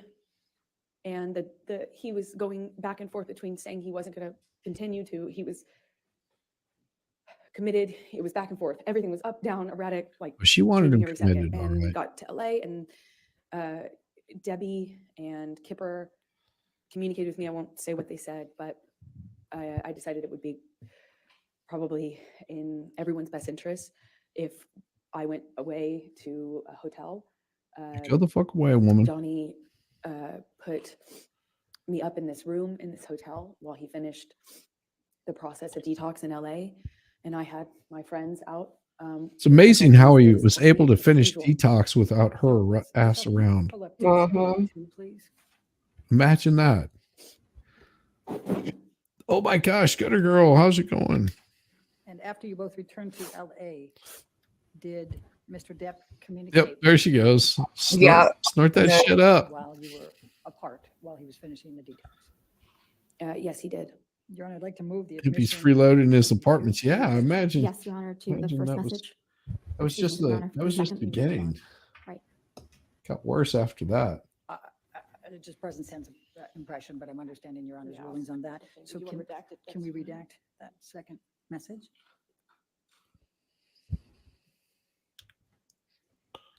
Crap.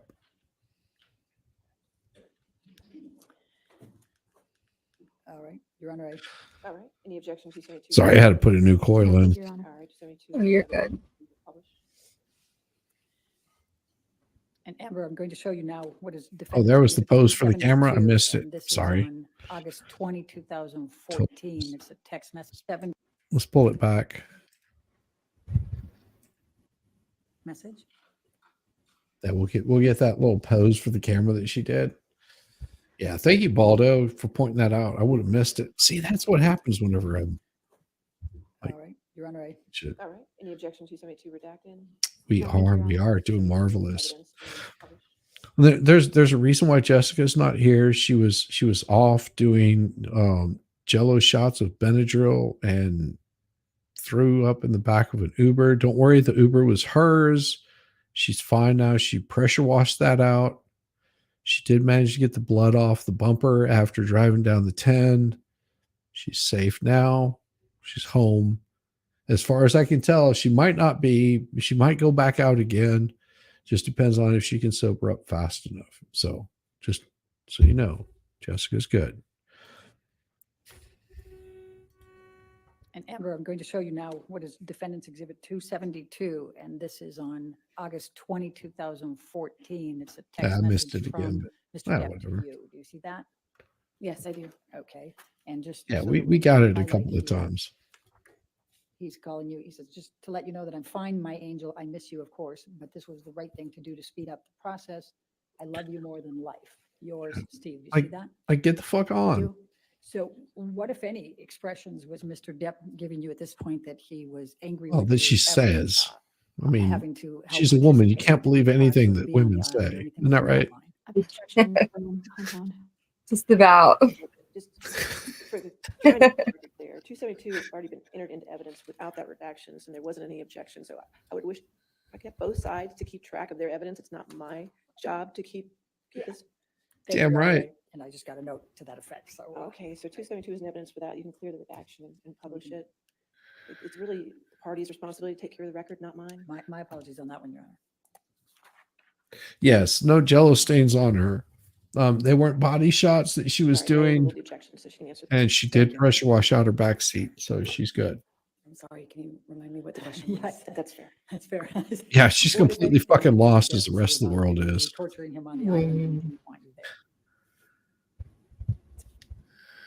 Very confusing for me to hear that, because Oh, even though he was hallucinating and angry at me at various moments when you would have these kind of episodes,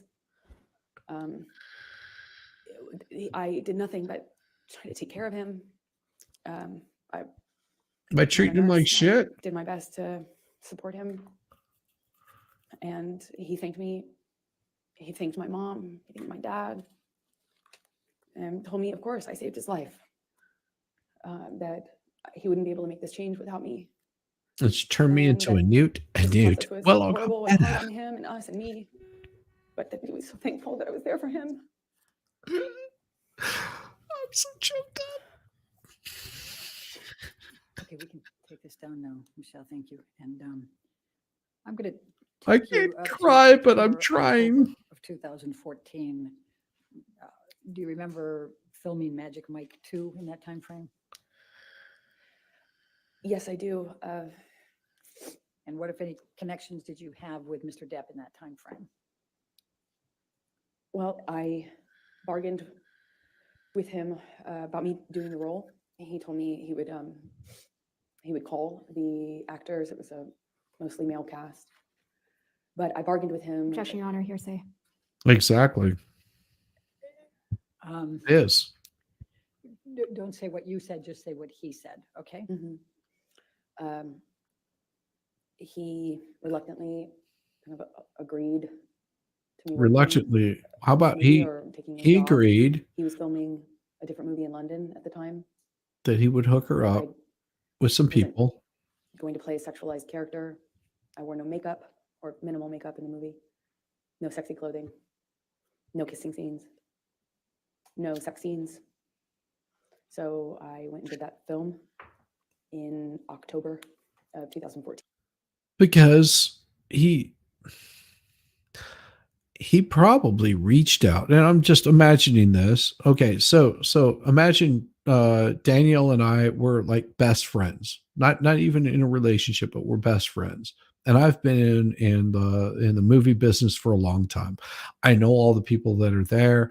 I know what the part is, and I reach out to the director or whoever's handling, because I got a little bit of pull, and I say, listen, Danielle is a sweet girl. I do not want to have her in sex scenes. I don't want her exploited. You know, whatever you can do to eliminate a lot of that, please do that for her, because it's going to help her career. So people take her as a serious actress. And I don't want Danielle to be, exposing every part of her body for the world to see, because all she becomes is, oh, look, we've got Danielle's boobs on screen for millions of people to gawk at. And it's not going to help her career except for a short period of time. She's going to get like that little bit of window. It's all about the boobs. Great, wonderful, but that's not what she's about. She's a serious actress, and I want her to have the best opportunity of being taken as a serious actress. Does that sound shitty? No. I mean, that Not at all. sounds to me like somebody being concerned about your Yeah, and somebody that knows what they're talking about as well, somebody that and having the pull to say, listen, there. you're not casting her in sex scenes. This isn't cool. That's not what we want. Actually, that is a pretty attractive like pause scene right there for but that would be me as a human being saying, hey, this person can actually act, and they're more than just a pretty face. The pretty face is just something that happens to go along with it, and that pretty face isn't going to last forever. What you see here is not going to be like that forever. No matter how much lip fillers and crap like that they do, it's not going to happen. She's got a limited lifespan, and if she's as good as she says she is, she's a good enough actress. She should be able to hold her own. If she can't do it, then fucking cut her and put somebody else in there that's going to be the bimbo of the fucking week. Because movies are short spans of a little glimpse of whatever, and I think that's what he fucking did for her. And she's taken it as, oh, he's being controlling. It's fucking horrible. It's just absolutely horrible. Team in Georgia while he finished his movie in London, and then at some point he came out to pick me up. Always. And was there for my last day or two of filming. All right, you take care. Good to see you, Flatty. I'm going to ask you to turn to Michelle. Can you bring up 310, please? Defendants 310.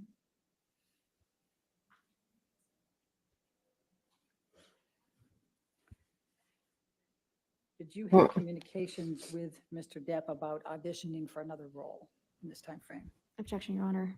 I'm going to object to the exhibit as hearsay. Yep. As fucking Elaine's been doing throughout this whole fucking part. It is text exchange, Your Honor. So, but the green is Mr. Depp. And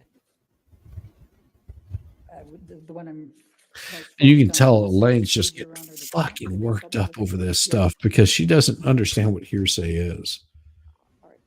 Evidently not. Based on Your Honor's rulings, yes. Yes. Any objection to that? Absolutely, Baldo. This is so correct.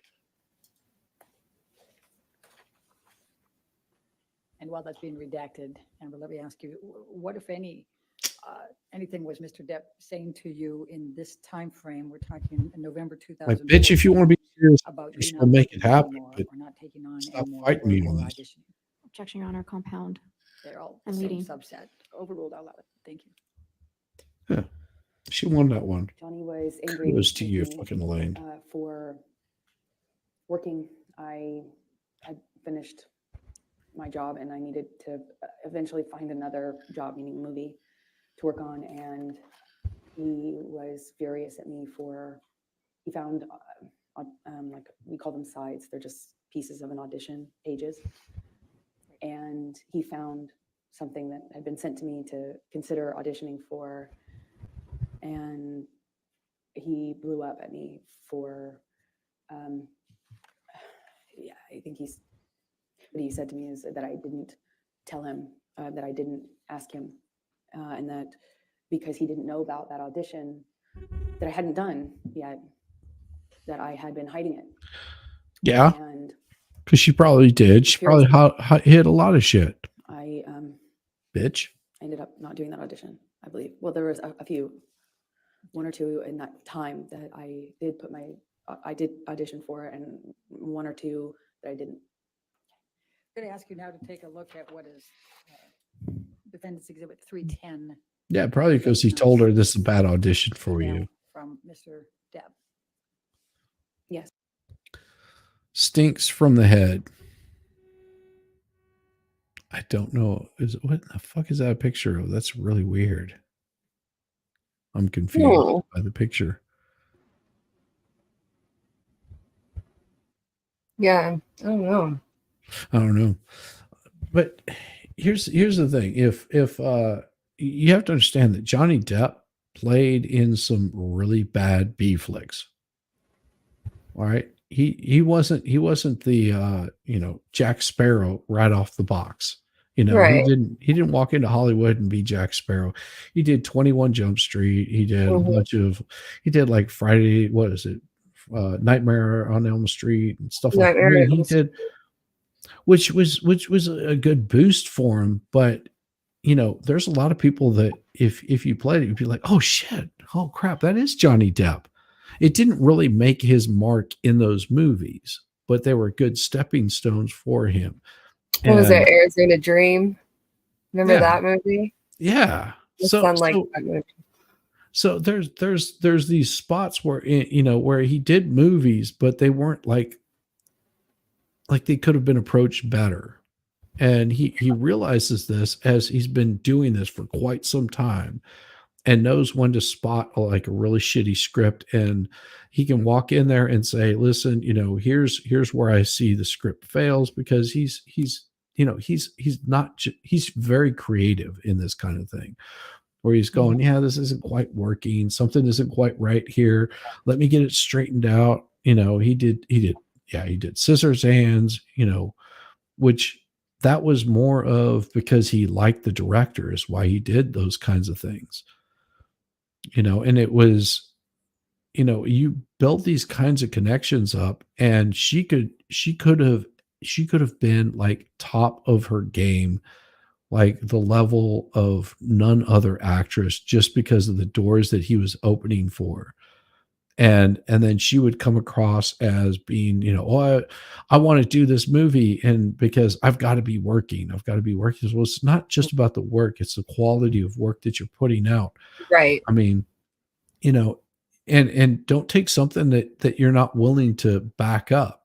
And I think that's his whole point. It's just like you have to be willing at the end of your career, whenever you're in your 80s, and you've finished all the movies you're going to do, you're kicking back in your place. You have to feel happy about all the stuff that you did, and trying to wipe away that regret of, yeah, I wish I wouldn't have done X, Y, or Z movie, because that didn't really shine me in a good light. And I didn't know it now. I didn't know it at the time, but I know it now. And she was like a petulant fucking little child. Just unappreciative. Yes, very much so. So text. Yeah, I'm going to move for the admission. It's in Yeah, more than redactions. So I published it. Please tell the jury about this text and context. Oh, of course she does. But she probably doesn't know how the industry works. Apologizing for having an audition. She wants it to be how she wants it to be. All right, now I'm going to stay in November of 2014. And did there come a time that Mr. Depp told you that he understood that you were not going to accept any more jobs, that you were going to stop working? Well, Johnny said this to me in an argument, in a fit of rage is the best way I can describe it, and kind of alluded to me having agreed He's to sitting there going, not bullshit. work anymore. Yeah. if you don't know me, is preposterous. I have to there's be no way I working. would agree to that. Although I did make concessions and gave up a lot of Objection, these Your Honor, fights. hearsay. That wasn't Overruled. Thank you. Please continue.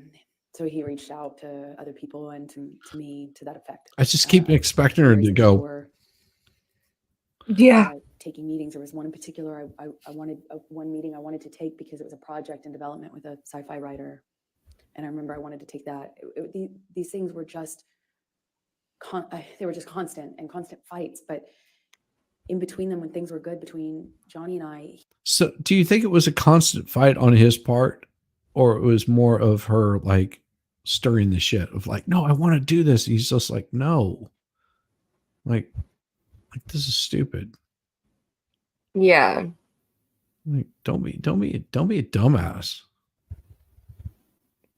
I think she's just a brat, and she would stomp her feet, and just try to get her way, and just to be whatever way she could get attention, because narcissists, they like attention, good or bad. So whatever way that she could get it, she'd take it. So, but it's all one-sided, as you can hear, Yes. A fit of rage. He's in a fit of rage. It was this, it was that. It's always him being the monster. Yeah. You are so in tune with this shit. Damn. Damn girl. He would be, he would word it to me like, I'm trying to look out for you. You say that you don't want to be objectified. How is that a bad thing? You're doing it to yourself. But at first it was because I dressed a certain way or had sex scenes, and then it just got more narrow and more narrow and more narrow what I could do without being the blame for why the industry, Hollywood, the entertainment industry was putting me in a box and objectifying me. So it became my fault. I mean, I believed it. I believed it. Not what he said. I adopted a lot of these changes myself, not because Johnny, said you have to do it She this was way, basically saying she's happy to be a but slut. because of all the other things, Yeah. I eventually found myself making decisions about my own career, about how I dressed. Let me tell you a little story that's really interesting. Met this wonderful girl from Texas that might have been a stripper at some point in time, and her sister was hanging out at our place because she came in from Texas. And they were sisters, like older, younger sister. So older sister was already out in Los Angeles hanging out with the drummer for the band, and I get this he tells me, like, well, they both told me, it's like, our sister's going to be stopping by. We're going to be out because we've got this thing that we've got to do. You mind hanging out here and all this kind of shit? And I was like, yeah, I'll be here. I'm not going anywhere tonight. We'll just sort of make her feel welcome, whatever. This girl comes showing up, and she's drop dead gorgeous. I mean, she's got like this gorgeous rack, and she's like this tiny little petite thing comes rolling in. And I'm just like, holy cow. I mean, I had no idea, because I've seen her sister. Her sister's like twice her height or something. I mean, her sister was tall as hell, and not as quite as attractive. She was attractive, but not quite as attractive. And so this little thing comes in, and I'm talking with her. I was just like, okay, cool. Well, welcome to Los Angeles, because I guess she took a cab to get there, and I'm talking with her, and I'm like, so what you doing in Hollywood, kind of thing. And she's talking to me. She's like, oh, I got invited to go out to the mansion. She's going out to Hugh Hefner's mansion. Oh, Lord. She was going to be in like some spring edition of some shoot that they were doing or something like that. I was like, holy cow, that's pretty fucking awesome. And so you're going out to Hugh Hefner's mansion. She was just like, yeah, I'm just here. My sister, is invited me out to stay with her, and I'm just visiting with her, but I'm going to actually be staying out at the mansion. I'm talking with her, and I'm like, wow, this girl's pretty fucking cool. Like she seemed like she was pretty fucking level-headed. Mm-hmm. And she had, like, her boyfriend at the time was an accountant or something like that, like a CPA. And so she got out to Los Angeles, and they were going to be doing the shoot. They wanted her to stay and do more shoots and stuff like that, and be, like, work her way up to centerfold. And I honestly don't know if she made it or not. I sort of lost track. But I do remember that the girl I was dating at the time, she ended up living there as like a roommate, and her boyfriend came out a little bit later. And she remembers that the boyfriend was off working, and the girl that I was dating at the time came home, and this girl's like got some random dude in there, like just having sex. Like, what the fuck is wrong with you people? Yeah.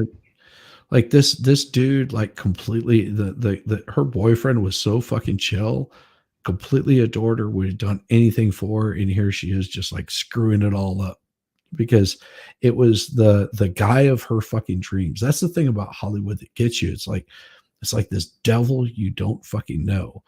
And they it's like, no matter what your flavor is, like, Daniel, you'll see, you have it in your mind, that perfect guy right now. You're just sitting there going, everything about him is fucking perfect. Like, whether he looks like that fucking rock star, punk rock star, whatever. It's like you have it in your mind, you see it, and then all of a sudden that dude comes walking up to you and starts talking with you, makes you feel special. You're like you're just like, I don't care what it takes. I'm like, I'm in bed with this dude. That's what Hollywood is like for a lot of women. And you hear about this in different songs, like Sure. My Michelle, Guns N' Roses, My Michelle. Yeah. I love that song. Just comes fucking rolling off, and all of a sudden, next thing you know, she's turning fucking tricks. But that's basically what happens and Johnny's trying to fucking protect her from all this bullshit, but she's not listening. She's doing all the bad fucking things. She's taking it as an attack. Yes. Everything to her is an attack. Yes, she would want A reason something for her to Johnny play would convince her why it was a dumb idea. Amber would go talk with her friends and would feminist her. Johnny was a piece of shit. Amber would go back to Johnny and start crap up. Yeah, that's basically what it boiled down to. So fucking weird. And Hollywood does that to fucking people. They don't understand it until once you've done it, then you're just like, oh, now I get it.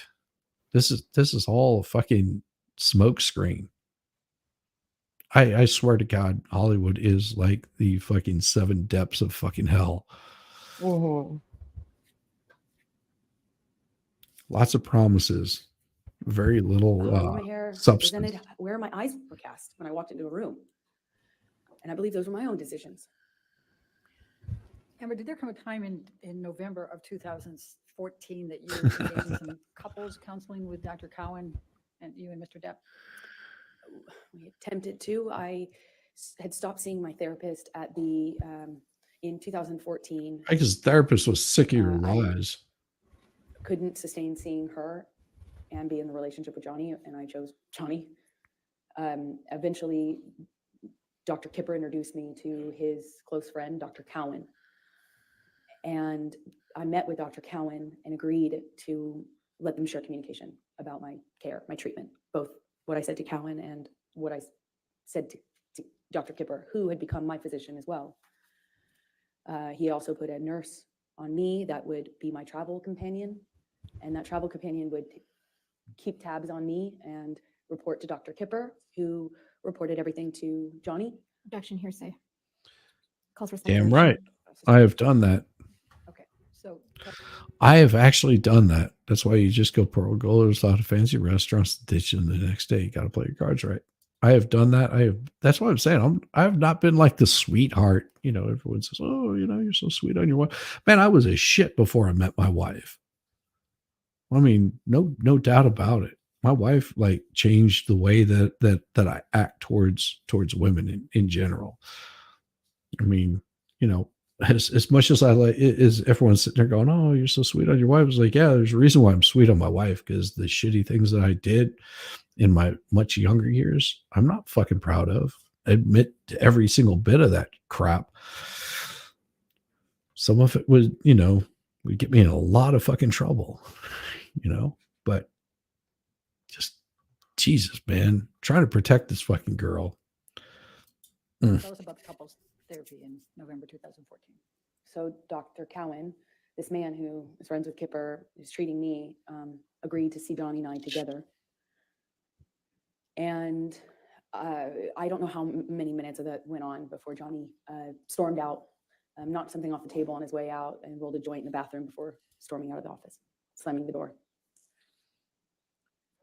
It's like, I don't know what she's talking I'm about. going to take you up to December of 2014 and specifically December 17, 2014.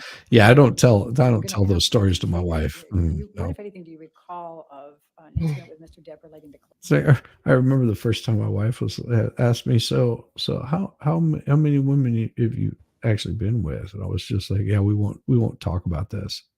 It was like, no, I really want to know. And I was like, no, you really don't want to know.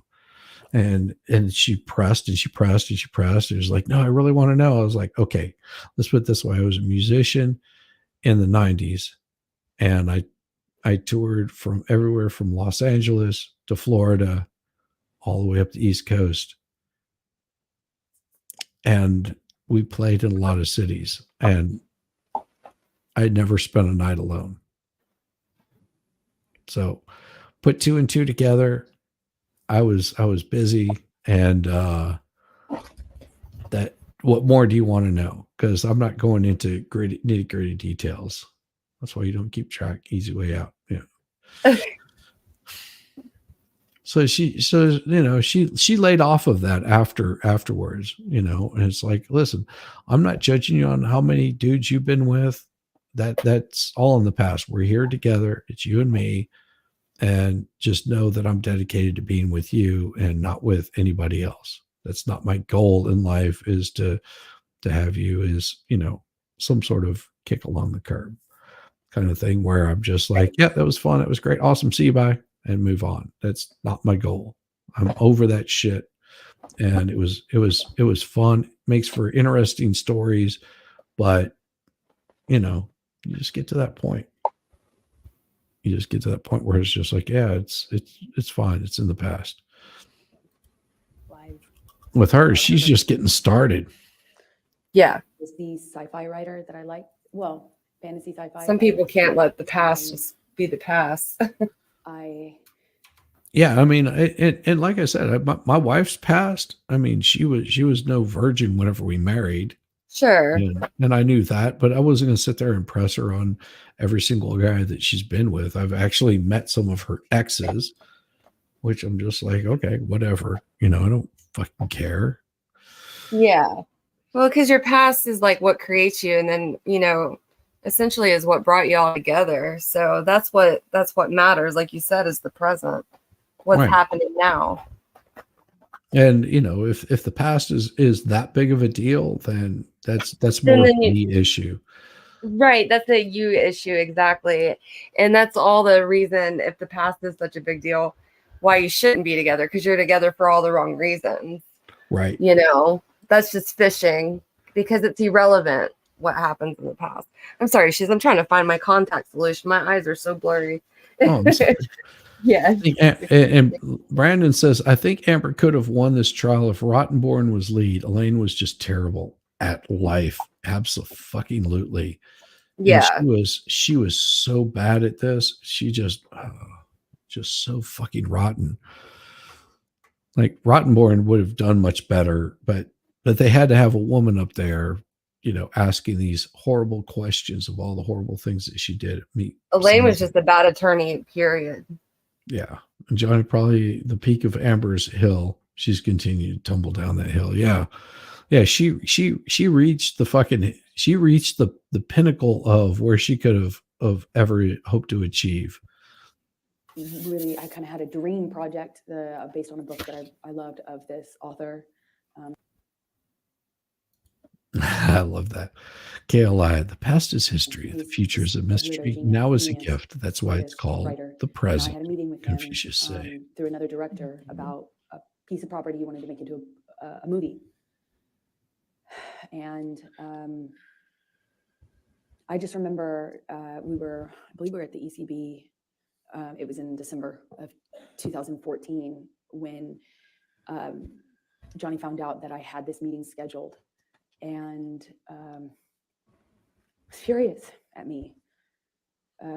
Accused me of having this, like getting high. With this. He was mad that I was taking the meeting at this man's house, but the man was was very ill, like terminally ill, and Like Weinstein. not able to leave his bed. He was under home care, and He probably didn't want you to very ill, bother and the him. person who was introducing Yeah. this explained to me. Guy's sick how in he the was bed. really Like, yeah. Yeah. Don't go over there That and was bother not him. for Johnny. Not good He timing.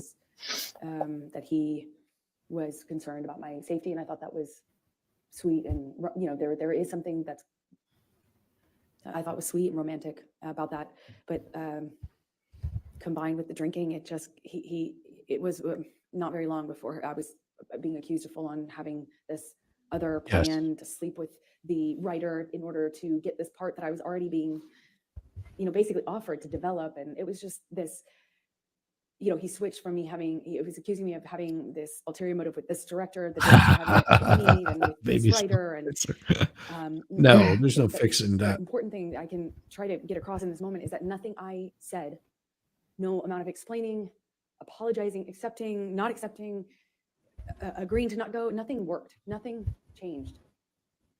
How mad he was at me and constantly telling me I had done something wrong to deserve what was happening. Until, of course, he takes it too far, hits me too hard, breaks too many things in the house, and then leaves. Which was the pattern. And he would leave. She's and I not never far had to do any from it. cleanup. She's not far Never from had to it. deal with the cleanup. He never had to deal with the destruction or see me or the house that he had destroyed. He never had to deal with my face the next day. He would just go. I called it splitting. You just split. We're up to like 90 beats per day. I mean, Eventually, she just gets her ass kicked on a regular or I would basis. get an offer to have him come over. He would offer to come over and talk or give me my peace or give me my goodbye. And in many ways, I found myself accepting that, knowing it was kind of false pretense, because I too wanted to resolve it. I didn't want him to think I was sleeping with the sci-fi writer. I didn't want him to think that I was But you were. this slut.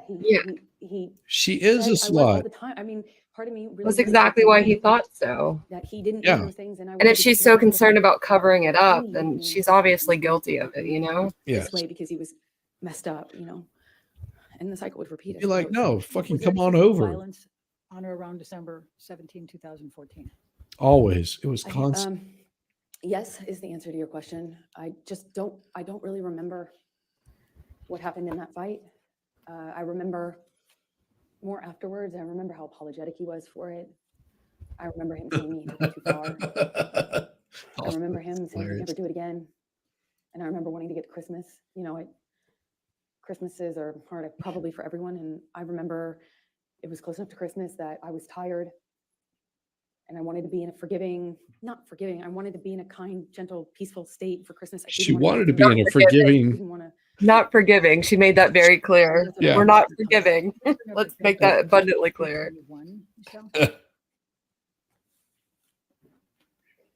This is on 12/17/2014. Is this a text message exchange between you and Mr. Depp? Yes, it is. Your Honor, I'd like to move the admission of defendants 321. Any objection? Sorry, Your Honor, just a quick minute. Quick minute. I can't help but look at Camille's Your breast. Honor, no objection. All right, 321 in evidence. Oh yeah, they're nice. I know. Just so bad. Amber, I'm just going to do what. Oh, wow. This is an email exchange between you and Mr. Depp. So we got a good one here. So he says to her, Slim, I love you. I am truly sorry to have upset you to the degree that I have, and I couldn't be more sorry for yet again ruining your day. I do, of course, take your generosity, your selflessness, your affection, and your sweet doting deeply into my heart. And I think that I've been reciprocal. Agony is never the answer to any equation or occasion, nor is rage. Where we are, I believe, in concert about this, please know that my apology is sincere and solid, and as stupid as it sounds, I hope your meeting with Clive Barker is excellent. I love you so very fucking much. My all. Oh, Steve. That's very sweet. that is very sweet. And she says, thank you for your words. And then she says, I just left Betty Sue's, just going a couple blocks away for a quick dinner or drink with Megan. I hope we can see each other when I get home. I don't want this agony, nor can I bear putting it on you. That's very sweet. Those are very kind words back and forth between two people. I see no bad here at all on either part. I mean, I'm not calling her out as being bad or anything. That's a very sweet, kind relationship kind of words that you would carry. This is no different than I would say to my wife. Right. Or she would respond to me. I find this very endearing and very sweet. Just bad line. I'd rather risk going to Disney World than spending a night with her. I don't know. That's a big toss up. Have you ever been humped by a mouse? Just saying. And he says, I am truly sorry to have upset you to the degree that I have. I couldn't be more sorry for yet again ruining your day. I do, of course, take your Yeah, maybe if they had an argument earlier that day, deeply into my heart. that's like and I some think serious that I've doting seen on this her. Agony is never the answer to any equation or occasion, nor is rage. Please know that my apology is sincere and solid, and as stupid as it sounds, I hope your meeting with Clive Barker is excellent. You see that? Yes. Okay, and then you respond, thank you for your words, and you indicate you just left Betty Sue's, that's his mother? Yes, and I then had a glass of wine with my former agent Megan. Okay. That afterwards, she encouraged. Objection, hearsay. Yeah. Okay, thank you. Sure. All right. Yeah, thank we you. know it's Sit down. hearsay. Let's bring up 325. She can't help it. 325, please. Yeah, there you go. I don't want to re-argue an old point. Let's move past it. There you go. Exactly. And this is an email exchange the following day, 12/18/2014. Is that correct? Yes. Okay, Your Honor, I'd move the admission of defendants 325. It's already in. Oh, it's already in, Your Honor. My apologies. We'll get that figured out at lunch. Which It's we're already in. coming up on And pretty evidence, just go ahead soon. and have the list of Only evidence have evidence. like Okay, we're making sure. I think about 10 more minutes before we hit lunch. It's in evidence. Without redactions, Your Honor. It is, it was redacted. I don't know what Well, it was redacted The to. redactions don't. Is that's how it is in evidence, Mr. Murphy? We can Hmm. check, we'll check our copy. Thank you. All right, check your copy. Yeah, we'll have a little bit of a hesitation as it scans It's fine, Your forward. Honor. We've confirmed. Thank Yep, you. there you go. Because just let it play through. It probably would have been shorter. Thank you. YouTube. No. Hold on. We'll pause this here. Jess does not have 3 flat tires. Those bones she did not break. They did not puncture her tires. She is good. She is home safe. Last I heard, she's snuggled up with Angel and Zeus, and they have calmed down like the demons. So don't worry about Jess. She's good. So what he says, it's away. I've let go, went too far. We tend to do that. I always regret it when I jump, or worse, when you jump. I don't want to be conditioned to continue that behavior. Therefore, I'll put in heavy work with the shrank. I'm sorry for being less. Sorry for being a shit. For your disappointment in me, for my behavior. I'm a fucking savage. I'm doing shit that I don't like about myself. Gotta lose that. Gonna lose that. The devil is all around. I wish I were able to bring even a glimmer of a smile to the pretty face of my most gorgeous of dreams and darkest nightmares. I love you so much.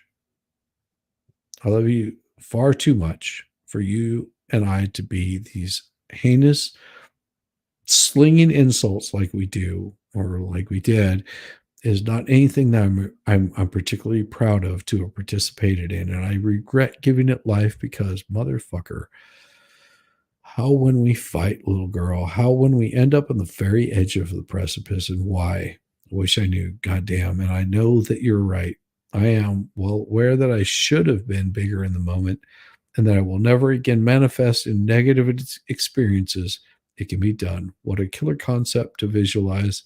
Wish you were in this lunatic's proximity. Be careful out there. I adore you. The way that reads to me is him saying, I hate it whenever we fucking argue.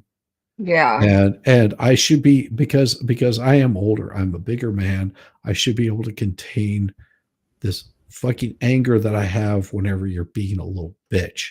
And I should Yeah. be able to fucking calm my shit down because I'm older than you. I'm more experienced in the ways of the fucking world, and I should be sitting there yelling at you whenever it does. I know this isn't going to end up any good whatsoever. And I hate myself that I'm being that I'm yelling at you. Yeah, because like I said, I'm pretty sure that they had disagreements and they fucking yelled and fought and bit and scratched at one another, without like the physical contact. But I'm pretty sure that it was not pretty. When the rim won't come off, loosen the lugs a few turns and pull forward about 10 feet. Then the weight of the vehicle will break the rest. I think he's responding to KLI's about his blowout his tire. Oh, The no, one before that. Well, yeah, I know the feeling. That's why I have air guns. You can't see it on your screen? All right, we'll take care of that during the break. If you could just share it there. Oh, get it? I see nothing bad what he said here. All right, okay. Okay, thank you. No, me either. They argue, and Mr. he Depp, right, recognizes so they the way fucking argue. I've let it go too far, went too far. But see, what they're trying to do is Yes, I pin do. it on him. Jump or worse when you. Like, I don't want to be. he's causing this or something. Like he's the Their whole aggressor. thing. He's the aggressor. He's the one that's wrong. He's the motherfucker. He's whatever. No, he's You know? taking fucking responsibility for his own Yeah. actions. This is why you never apologize in a fucking text. Just be like, Exactly. just like, fuck you. Bitch. That they would even bring this kind of stuff up. Saying of what he's referring to was shrink. Psychologist. Objection calls for speculation. Did you have an understanding of what he meant? Yes, I knew exactly what he meant. Yeah, I wish I What was do a you better man. I Shrink wasn't is patient shrink. for your bullshit. What did he call shrink?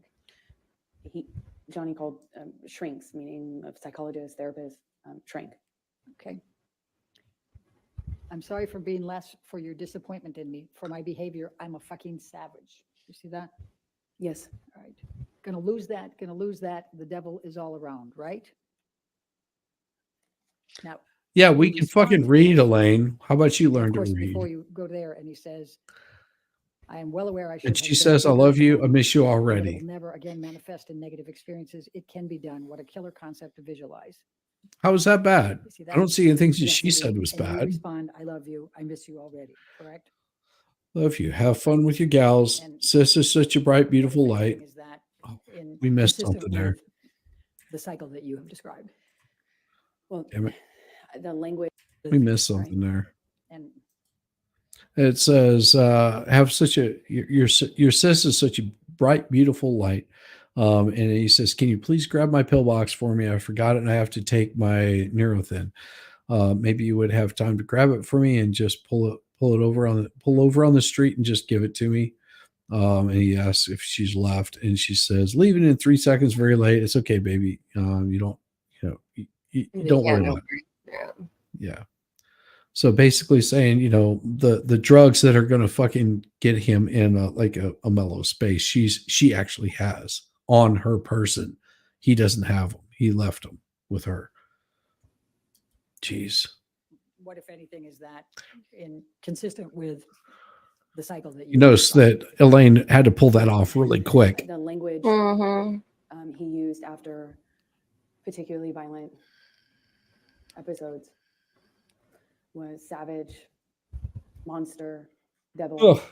That's what we ended up both calling his other side, the side of Johnny that would do and say unbelievably horrible things. It's very different from the other Johnny. That was, in my opinion, exact opposite. And this is typical of the apologies that I would get when he took it too far physically. I was encouraged because I thought it meant he understood that he could really hurt me. Sometimes I didn't think he understood how much he could hurt me physically. I mean, so after this,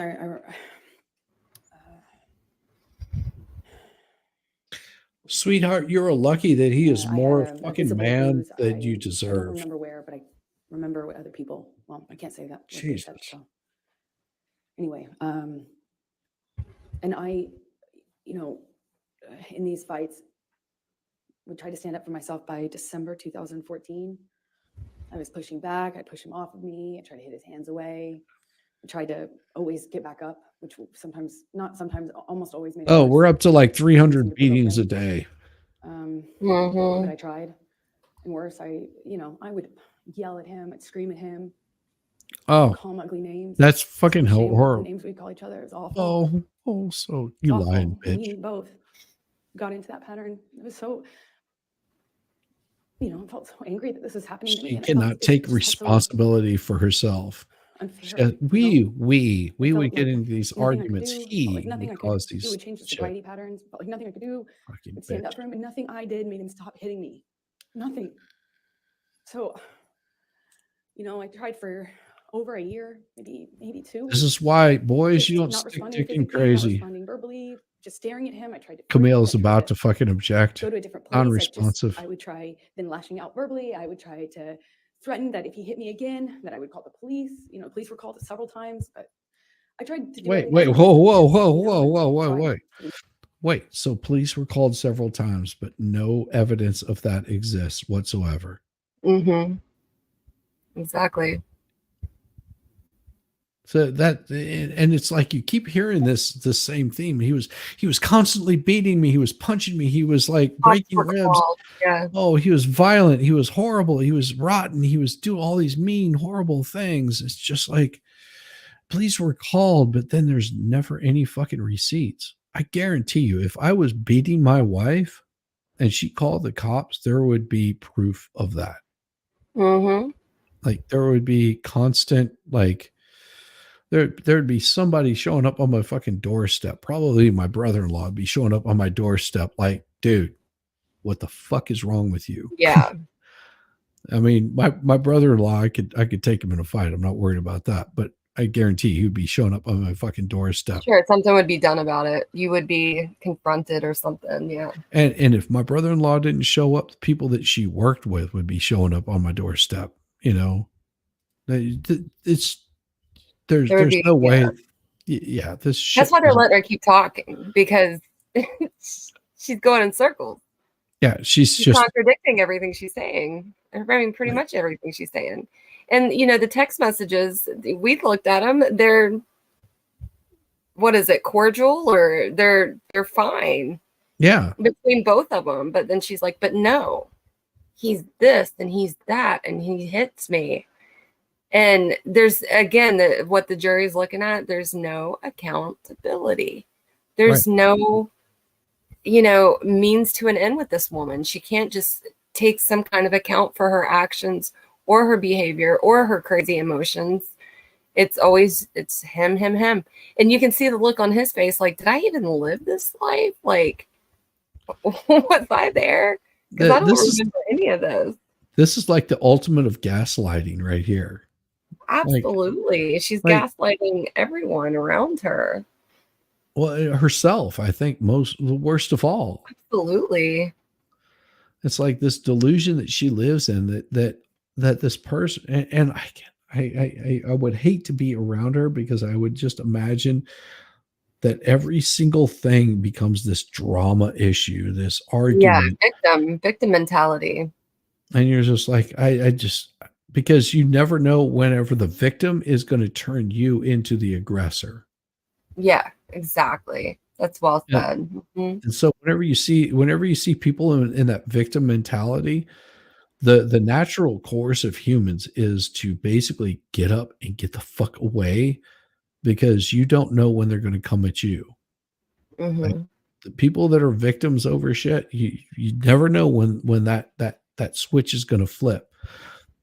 And that's why it's so dangerous for the white knight dudes, and they don't realize it. The little cuck boys that come in there and they're just like, I will protect you, I will save you from your mean, awful, horrible husband. They're just trying to get a piece of ass. is what it boils down to. And they come rolling in there and they're just like, I will protect you. I will save you. I will be backing you up. I will be standing on your doorstep. Tomorrow, if dude shows up, I will protect you. I'm here. I want to fight for your right to party.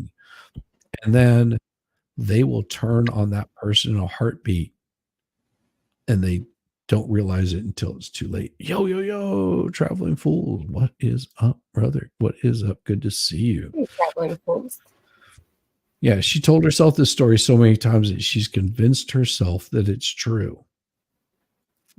Well, and some of it is true in her fucking twisted mind. She believes that Johnny is not looking out for her. Plus, it's like fucking divorce court. Like I said, this is the divorce court that she never had happen because they settled out of court.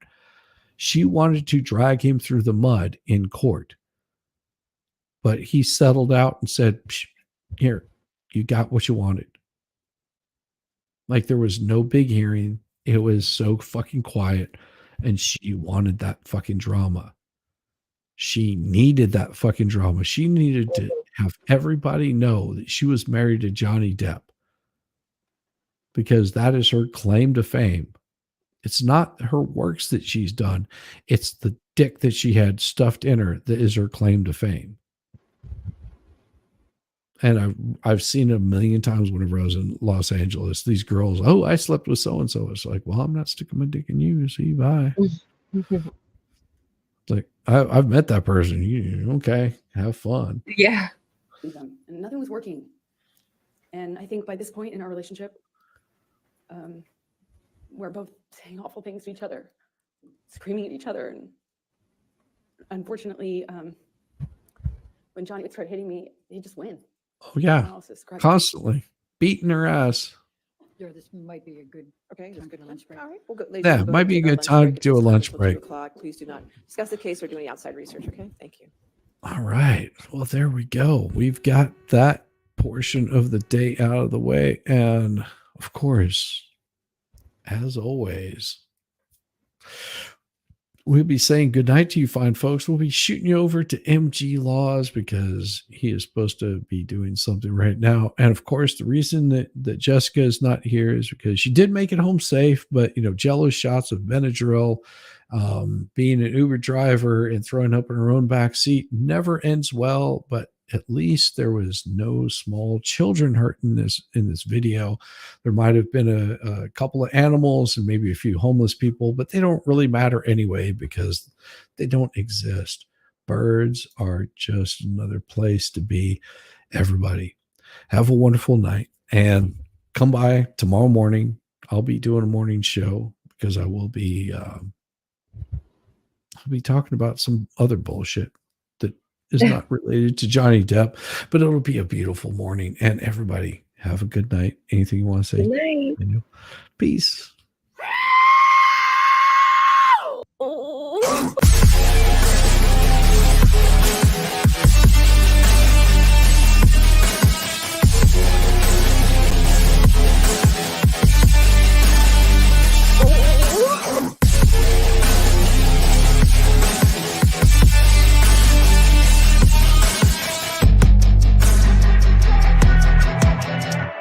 I love a buttered biscuit.